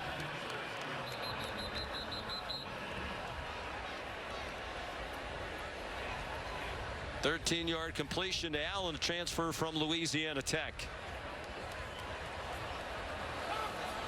Personal foul. Face mask, number 20 defense. 15-yard penalty from the end of the run. Automatic first down. Judge Collier. Looks like as he's going to clean it up. I think they got the wrong guy. It's Nick Eamon-Warry. Number 7 there, Nick Eamon-Warry. Did he ever grasp the face mask? Either way, you saw the official see the helmet turn to the left. So it was a judge wrongly accused. Look at that. It's multiple judge references in a couple moments. We're not going back to the baseball. Here's Reed on the run. Boy, he is impressive. So poised. Jabri Barber, another catch. 16-yard gain. And just watch how effortless this move in the pocket is. I mean, it's great pass rush. You know your tackles are going to have their hands full all night, so you can make them right by stepping up and then evading. And great job there. 6 catches for Barber. Not much there for Amari Daniels. Tripped up at the line of scrimmage as we go under a minute to go. It was Judge Collier who made the tackle, the sophomore corner. Just watch Marcel Reed, man. Just his comfort level moving in the pocket. It never feels like he's going to panic. Things aren't moving too fast for him. I mean, he's just so in control. He's very decisive and has really an advanced feel for a guy that young. Connor Wigman was the starter at the beginning of the year. He suffered a shoulder injury in game 2. Reed started the next 3. They won them all. Wigman return was excellent against Missouri, but really had a tough time last week against LSU. Daniels chased out by Demetrius tonight. Reed came in and led them back to victory. Mike Elko told us last night, Reed is clearly the quarterback. This isn't, let's see how it goes, and maybe Wigman comes back next week. Although, as Mike said last night, if you told me last week sitting in the meeting room that Marcel Reed 1 week later would be clearly the starting quarterback, he said I would have said the same thing about Wigman in the meeting a week ago. Things can change. End of the third quarter, 10-point lead for South Carolina. Our coverage on ABC will return after this message and a word from our ABC stations.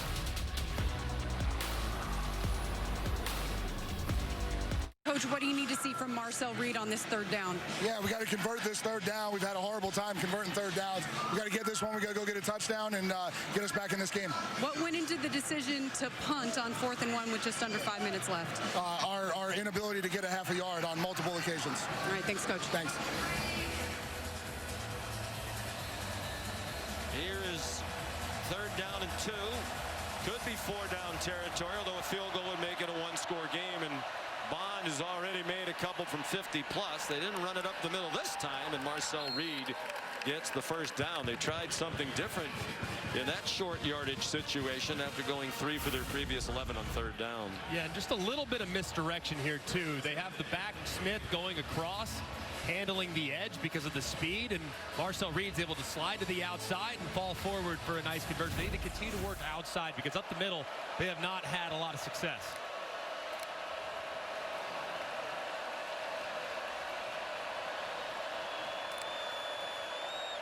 After the 7-yard gain against an awkward little connection there, and it's an interception.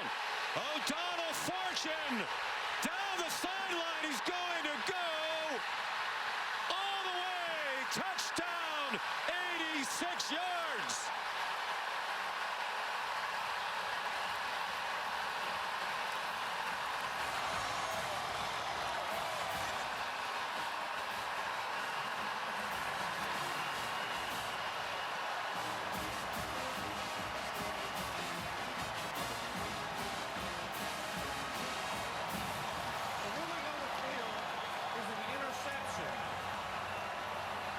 And the intercepting player stepping out of bounds at the 16-yard line. First down, South Carolina. And that's at his own 16-yard line. So instead of an 86-yard return for a touchdown, it's a 2-yard return. And it does look like his left foot is on the boundary there. Yeah, it does. I mean, the officials are all over it, and while deflating, let's take a look right here. The left foot. It looks like he is out right there. Well, just a little bit. It's close. Very close. Very, very close. That one was close too. The second step. They had 2 defensive touchdowns last week. Fumble return, scoop and score by Tonka Hemingway, and an interception return by Nick Eamon-Warry. They almost had another one there. Again, some problems on the exchanges for Reed. That is their first turnover of the night. And the first turnover that Marcel Reed has been involved in this year. He hadn't lost a fumble, and he had not thrown an interception.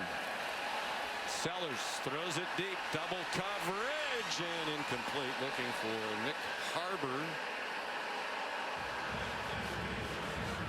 His 6'5", 235, and an All-American track athlete. Crazy you can run as fast as he does. Run a 10-1-100 meters at 235 pounds. Yeah, I mean, you know where he's at all the time when he's on the field because there's not a single guy out there that's as fast as him. So A&M did a good job of staying disciplined, staying over the top, not allowing Harvard to get a nice, easy jump ball. They had two guys on him. Only the third pass attempt in this half for South Carolina. They've all been incomplete for Lenoris Sellers. Here's an A&M blitz. They hit him after the throw. It's still caught by Joshua Simon across midfield and finally ridden out of bounds.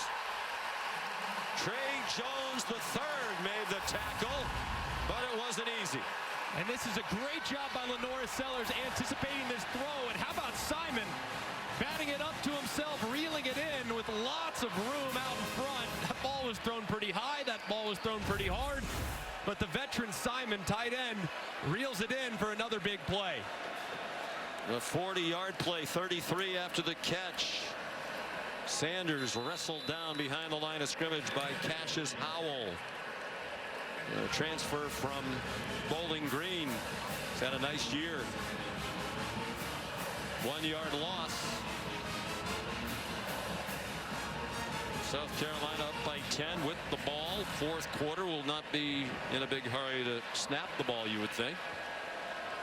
Not at this point, but it's imperative for A&M. Probably not going to be enough possessions to make it a 3-score deficit to come back. So you got to hold them to at least 3 or hopefully 0 here if you're the Aggies. Lenoris Sellers given time off the receiver's hands and up in the air perilously. Try to get it to Harbor, who is still developing as a wide receiver. He looked like a track athlete on that one. Yeah, he did. Might have felt that presence on the inside. But that's one you got to reel in if you're 6'5", 235 pounds. Spoken like a true quarterback. Fired one right at the guy's head. 3 out of 10 on third down. It's a screen, and I think he did that intentionally. You could tell that was going to get blown up. Threw it in the general direction of Gage Larvadan. I think he did. That was a pretty good decision there by Lenoris Sellers, because it looked like number 1 Bryce Anderson was going to take off and maybe pick that thing off if he tried to throw it accurately to Larvadan. At this juncture, just don't make a huge mistake. How their defense has been playing, it's just ball control, smart decisions, punt, play the field position game as you try to nurse this lead.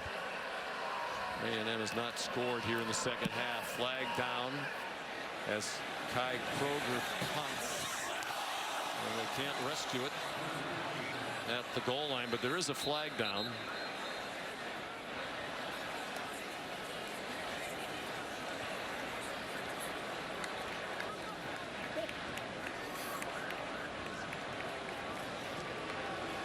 I would think Mike Elko would turn that down. Why give Kroger another chance to put it in the coffin corner? Illegal formation, kicking team, more than 4 players in the backfield. That penalty will be enforced from the 20-yard line. That makes sense. Take it on the end of the play, and they'll start at the 25. Shane Beamer looking for one of the biggest wins of his tenure here in Columbia.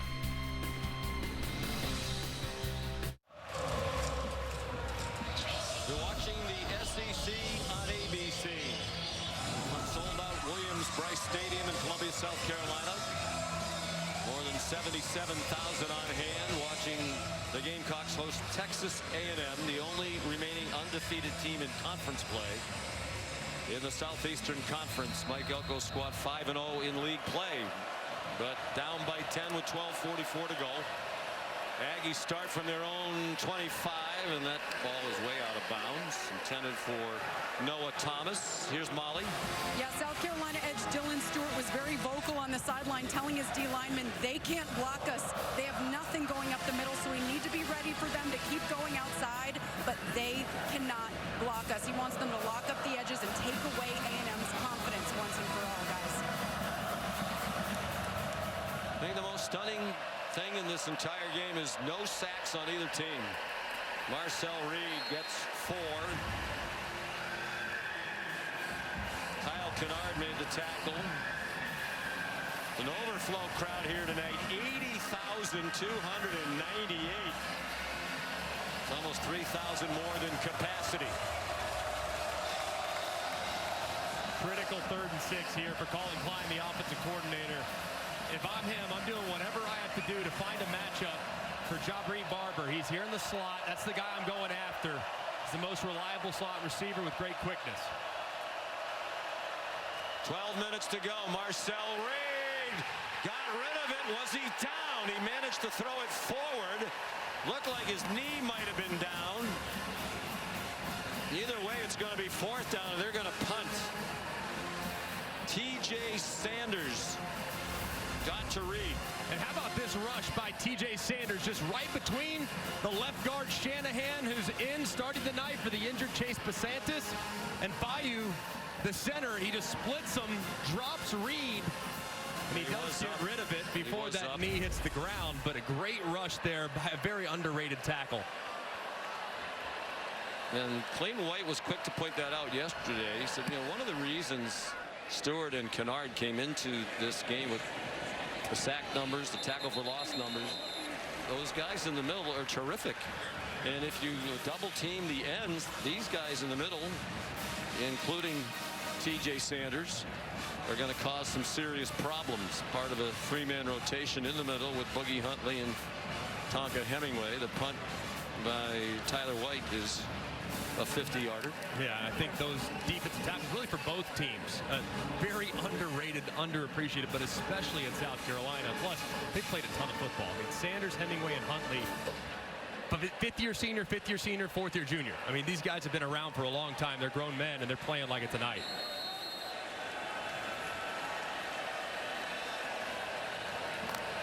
They'll look to kill some clock. Raheem Sanders, no gain. Scooby Williams made the tackle. Transfer from Florida. He played last year for Jay Bateman, who's the inside linebacker coach there, now the defensive coordinator for Mike Elko. You need to be in a hurry if you're Lenora Sellers, and if you're Jay Bateman, the defensive coordinator, probably don't want to get too aggressive. I mean, you've gotten a little aggressive at times, and some big runs have occurred. So kind of keep it in front of you defensively and hope that defensive line will hold up. Well, there's an injured Carolina offensive lineman, Torricelli Simpkins, the right guard. Timeout, 11:13 to go, and a 10-point lead for the Gamecocks.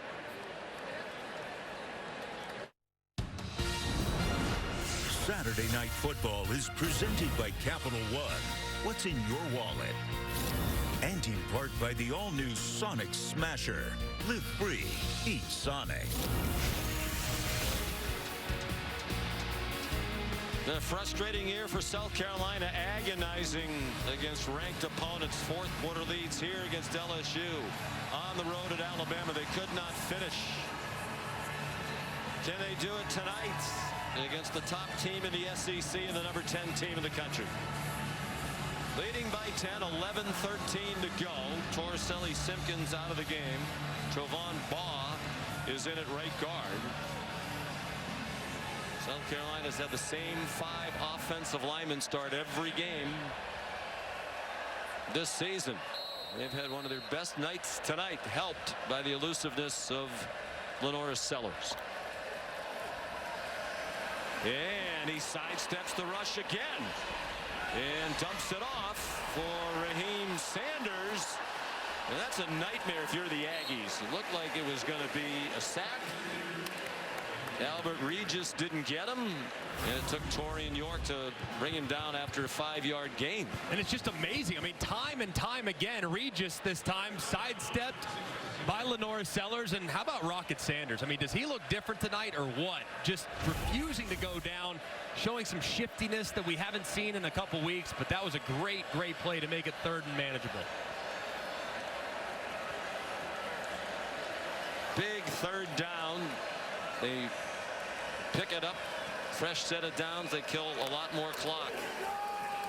Sellers again gets away and completes it. Rocket Sanders flying down the sideline and pulled down inside the 40 by Sullivan DeShields. That's the story of the night. Sellers escaping again and again. Well, it's because number 0, Scooby Williams, is so worried about Lenora Sellers' legs. He's in spy. They just lose track of Rocket Sanders. He's working against DeShields, but DeShields kind of loses him as he gets out of the backfield. Sellers keeps his eyes downfield and delivers another strike for a big conversion. 129 yards rushing and 92 receiving for Sanders after that 36-yard play that keeps the clock running. Now under 9.5 to go. Oscar Attaway dropped for a loss of 1 back to the 40. It's amazing. I mean, I've been calling Rocket Sanders games for feels like forever. I mean, I've watched this kid, I feel like, grow up dating back to his time at Arkansas. Just, he hasn't been the same guy the last couple of years, but my goodness, man, tonight, that's the Rocket Sanders that we know and recognize as SEC football fans. Just a tremendous performance. One of the best in the country 2 years ago. Last year, a lot of injuries. Sellers again got it off, and Attaway can't catch it. An incomplete pass that stops the clock for the Aggies. 2 years ago, Rocket Sanders at Arkansas had a huge year, rushed for more than 1,400 yards, and was first team all-conference. That is about 300 yards more than South Carolina rushed for all of last season. That doesn't put things in perspective or what? They're clearly making running the ball a priority, and Sanders is turning back the clock. Man, it's great to see. He ran for 1443 for the Hogs 2 years ago. The Gamecocks last year rushed for 1,021. Sellers too high, and another clock stopper. Gage Larvadan, the transfer from Miami, Ohio, where he was their leading receiver last year, couldn't take that in. It's got to be frustrating for Dow Loggins, the offensive coordinator, and Shane Beamer. You call 2 pretty high percentage passes. You call a screen, and then you call a little underneath route that's 3 or 4 yards downfield. Both wind up incomplete, and that costs you 80 seconds worth of clock potentially. There's Kai Kroger to punt. His 4th. Oh, it's muffed, but Jabri Barber got back on it.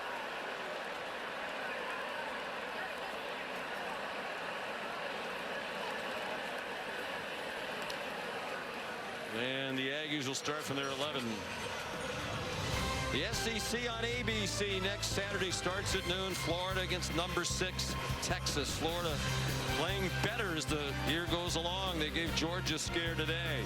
Georgia will be in Oxford to take on Ole Miss, which was terrific today at Arkansas.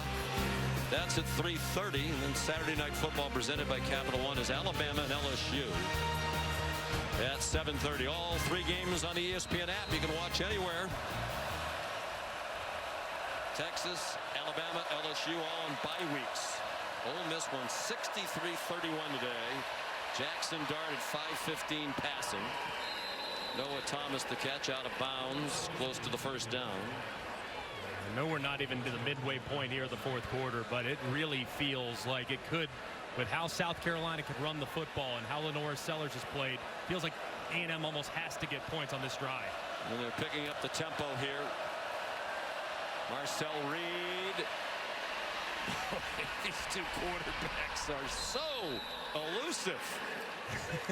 They just have a great feel of where to go. He runs for 11 when it looked like we might finally have the first sack of the night by either team.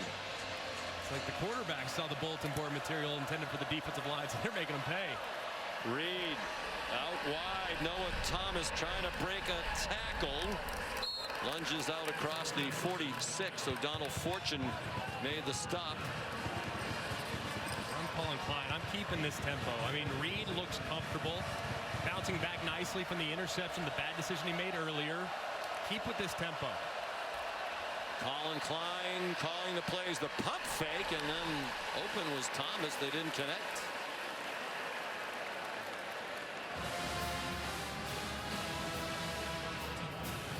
Colin Klein and Mike Elko had no relationship at all. Mike Elko said he just kept track of offensive coordinators we thought were very productive. Did his research. They met in Denver where Klein was recruiting. And Colin Klein said, I knew after a very short period of time I wanted to work for Mike Elko. Over the middle, nice catch, run after the catch. Barber first down inside the 40. Stopped by Demetrius Knight, but it's a 16-yard gain. And the Aggies are on the move, and they're doing it quickly. Yeah, if I'm Reed, I'm looking in Barber's direction again. He's a little bit slow to get up, but he's hot right now. Reed stepped up in the pocket, and finally a sack. The first of the night for either team from Dylan Stewart. And watch this hesitation by Stewart. He fakes like he's going to twist underneath the defensive tackle, which gets the left tackle, Zune, kind of step inside just a little bit, and then boom, he beats him with speed right around the edge. He almost strips the football, too, as he hits Marcel Reed with that right arm trying to dislodge it. Well, it's a loss of 5. Trying to bounce outside, unsuccessful to E.J. Smith. Tackled by Demetrius White. Bill Lamagna did not think there should have been a penalty when Reed got hit in the head. They're on the 42. You'd say probably not at field goal range, but Bonds made a couple from 50 plus with plenty of room to spare. 6 minutes to go. 4 out of 13 on third down, the Aggies. Reed sacked again back at the 49. T.J. Sanders.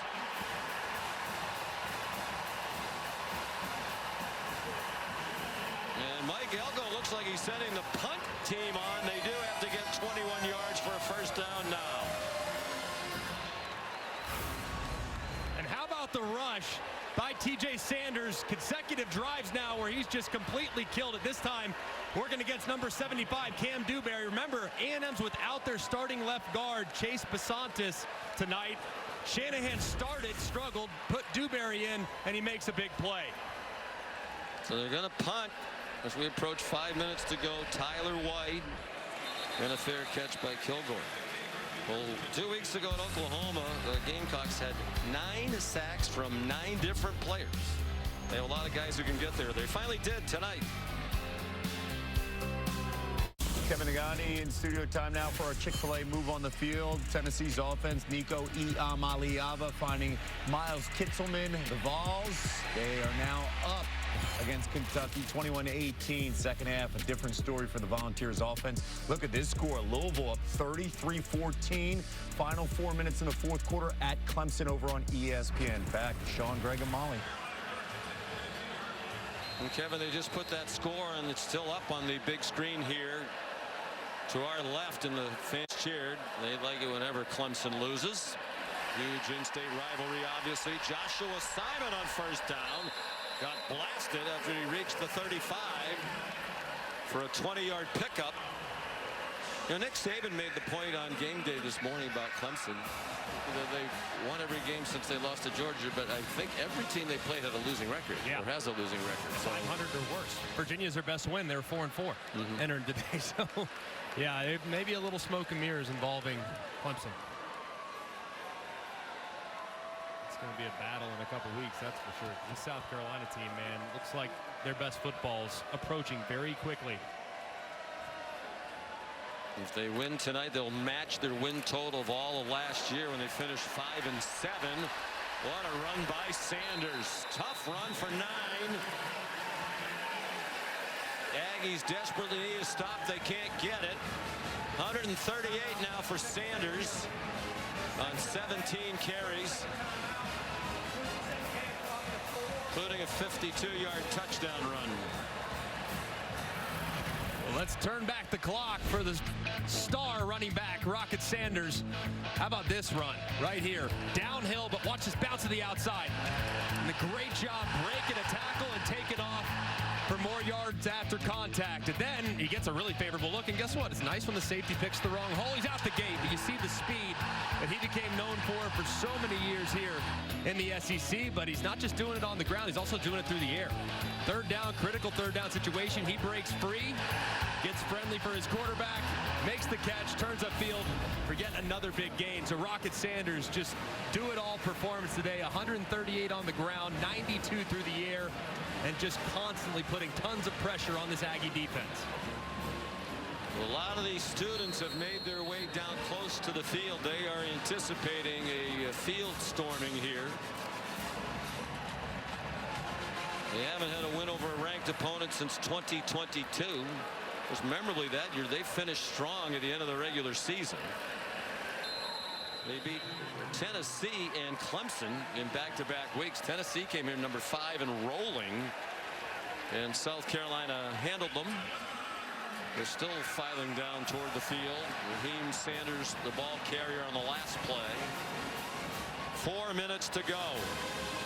This feels like years in the making. The frustrations of this season. LSU game really giving it away, making so many critical mistakes against Alabama that led to them coming up just a couple points short. This one feels like they've exercised a lot of demons for Shane Beamer. A&M completely selling out on the run, as you would expect. Albert Regis first there for the Aggie defense. Loss of 2. Timeout, Texas A&M. Final second half, 30-second timeout. Against LSU, Shane Beamer's team got off to a 17-0 lead. Lenore Sellers got hurt. They were down by 3 late. Alex Herrera missed a 49-yard field goal at the end of regulation.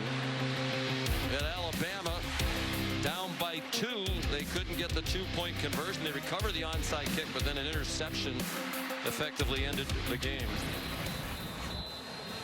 And when we talk to Shane Beamer, those things sting and they don't go away. Yeah. He's sitting there thinking we could so easily be in the position that Texas A&M is in.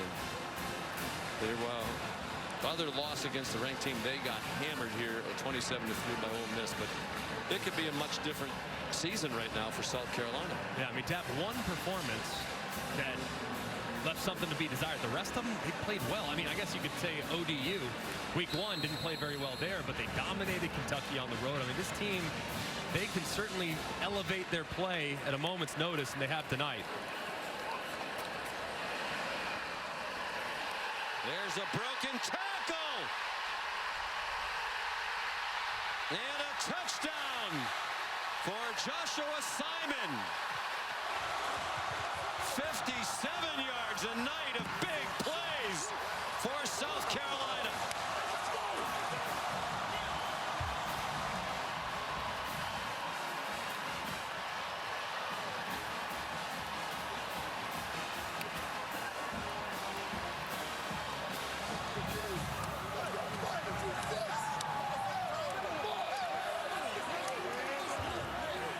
Catches 132 yards for the tight end Simon, and now 2 touchdowns.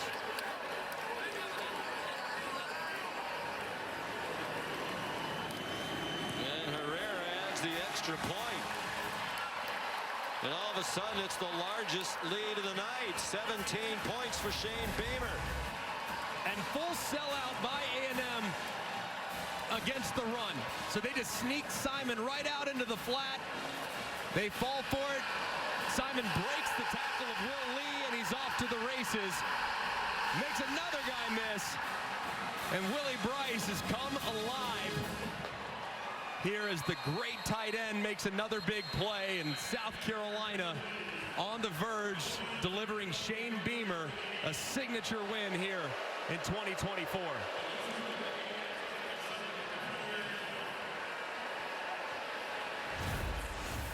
It'll be his 4th win against a ranked opponent to get him to 4-14. It'll end a 9-game losing streak to ranked opponents. And this homecoming crowd is loving every minute of it. And the defense rose to the occasion in the second half. A&M has not scored here in the second half. It was tied at 20 at the break. And Mike Elko looks like he's in disbelief.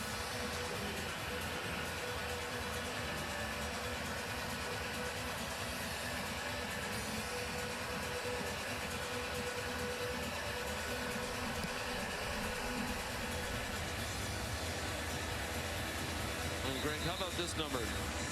There's the fair catch is made. Excuse me while I look at the chart. Carolina came into tonight with 53 explosive plays for the year. Now that is rushes of 10 or more yards and passes of 20 plus. They've had 6 passes of 20 plus tonight and 8 rushes of 10 or more. It's unbelievable. To see 517 yards of offense against a defense that is this good, that is really built to stop what you do offensively, stop the run, own the line of scrimmage. It's just a remarkable effort by South Carolina. And now Reed stripped to the ball, and South Carolina has it. Kyle Kennard has the ball.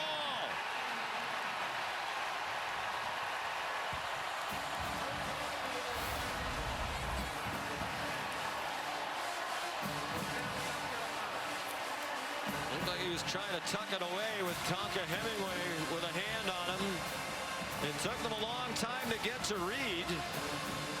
You almost wonder if that's a pass. Yeah, I think the hand might have been moving forward. They'll get him for an intentional grounding, but let's bring in Bill Lamagna. I see the defender on his grab pulling the hand down. So you think it's a fumble? I don't have that as a pass. I've got a fumble. Wow. Is the tuck rule still a thing? We like the tuck rule in New England.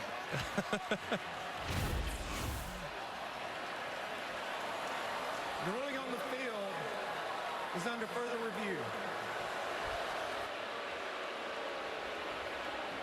Well, they're going to take a look at it in the booth. How'd you evaluate Marcel Reed tonight? He's had some really good moments, and he's had moments in which he played a little bit like a freshman. The interception was a backbreaker when he just wasn't on the same page with his wide receiver, had a bad decision, really only a handful of bad decisions made by him, but they had moments where they couldn't execute simple handoffs. They put the ball on the deck. So he's going to have some growing pains. He's got a very bright future, but there have been really highs and there have been really low lows tonight, and that's emblematic of freshman football.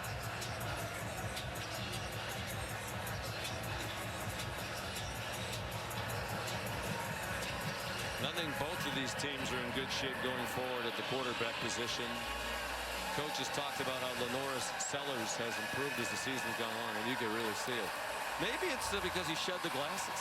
Right. You know, he said when we talked the other day, he's been trying contacts. Further review, the rule on the field stands. First down.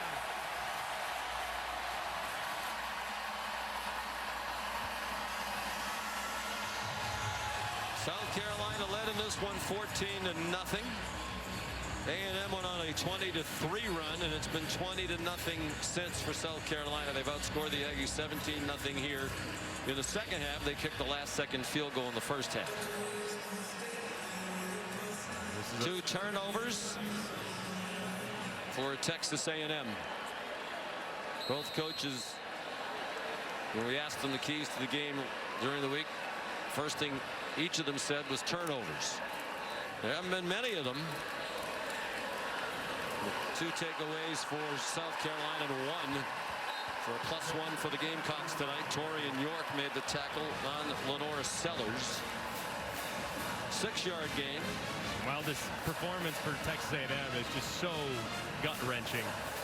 This is an improved program across the board. I mean, they have a lot of things to look forward to under Mike Elko. I could not be more optimistic about where the Aggies are heading, but this has been a tough pill to swallow after the breakthrough win last week. To go on the road and do an incredibly hostile place is tough sledding. Mike Elko knew it was going to be tough, but I thought once they survived that onslaught at the beginning of the game, they were in good shape.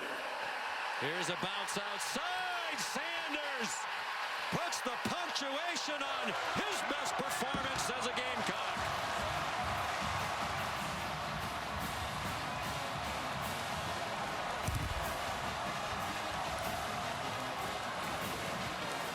That is his South Carolina high, 144 yards rushing, and he's now scored twice. This one from 7 yards out. And just a great job bouncing to the outside yet again. It's been time and time again. Secondary players, linebackers, before A&M have kind of gotten caught inside, and Sanders with the bum ankle for several weeks, he couldn't get to the edge. Now he can, and he pays it off again. What a terrific performance from the veteran running back.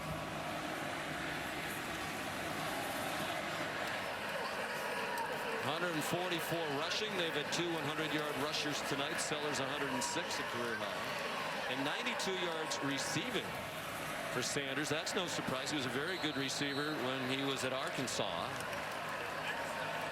5 catches for him tonight. By far the most points A&M's given up. The previous high was 24 in a win at Mississippi State 2 weeks ago. 44 now for South Carolina after the Alex Herrera extra point. So there are no more undefeated teams in conference play. We still have the 5-0 up there, but ESPN is projecting that South Carolina will be the winner. Timely. Yeah. We don't need John King at a map to tell us. We don't need break down any counties. This one for the Aggies is going in the L column, and there will be 5 one-loss teams in the SEC.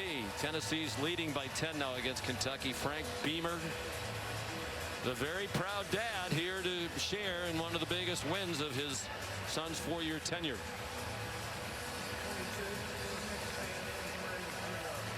What a response. I mean, once A&M climbed their way back into the lead, really felt like this was going to slip away yet again. And man, they just said enough. Flipped it on its head, secured momentum, and haven't looked back. So Steve Fink does a great job running the sports information department here at South Carolina.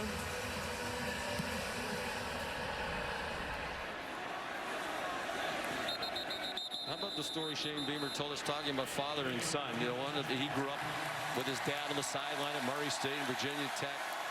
There's some great pictures in Shane's house here in Columbia with his dad.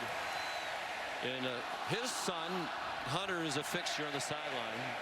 2 weeks ago when they won at Oklahoma, there was a great shot in the final minute, the clock ticking off. Hunter walks over and hugs his dad and says something, and Shane Beamer started laughing. And when Hunter Brown said, hey, a couple of the players said they'd like you in the locker room to say, see you on Monday. There's Hunter. Usually they come in on Sunday for meetings, and Shane Beamer followed Hunter's advice, walked in, said, see you on Monday. Yeah. Of course, it was a little easier to give him a day off because they were heading into a bye week anyway. But there's a lot of flashbacks for Shane and Frank when they see Hunter on that sideline.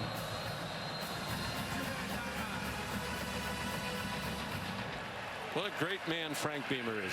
One of the all-time greats. Amazing. As a coach in the Hall of Fame and as a person.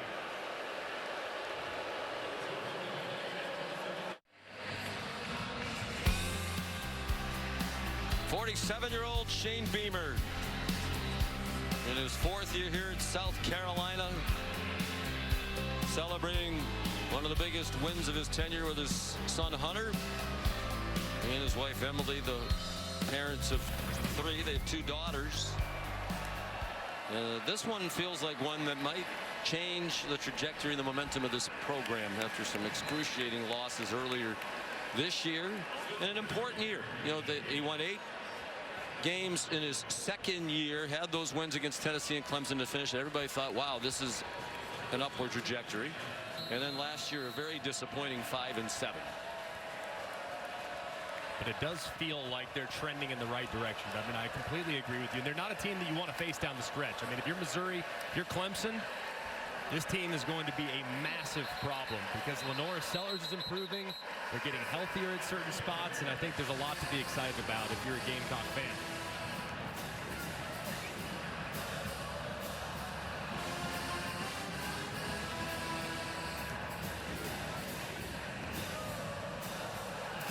What a night for Lenora Sellers. Passed for 244 and 2 touchdowns. And ran for a career high 106.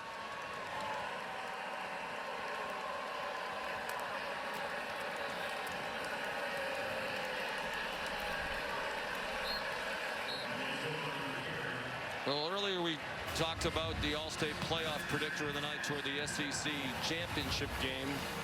And here's what happens to A&M's chances to make the 12-team college football playoff. With this loss, they go from 46% coming in to just 22%.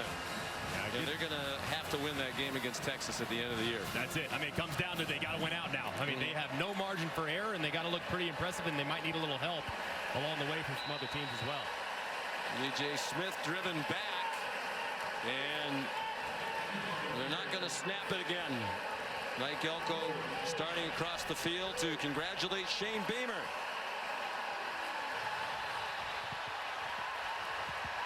And here they come.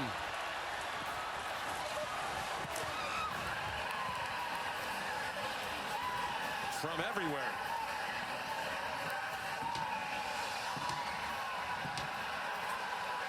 .4-point win against the number 10 team in the country. There's Molly with Shane.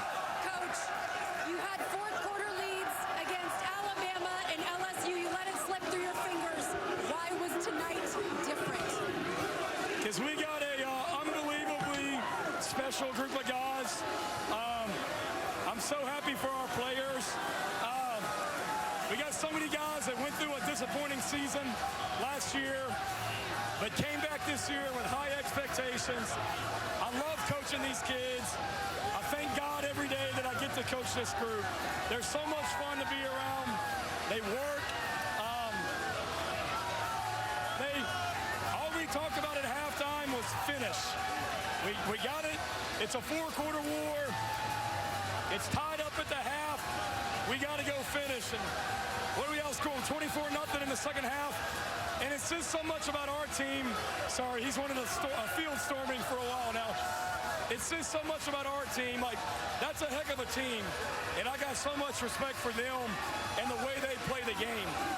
And all the talk this week was about how physical they are. And they are. We're pretty damn physical, too.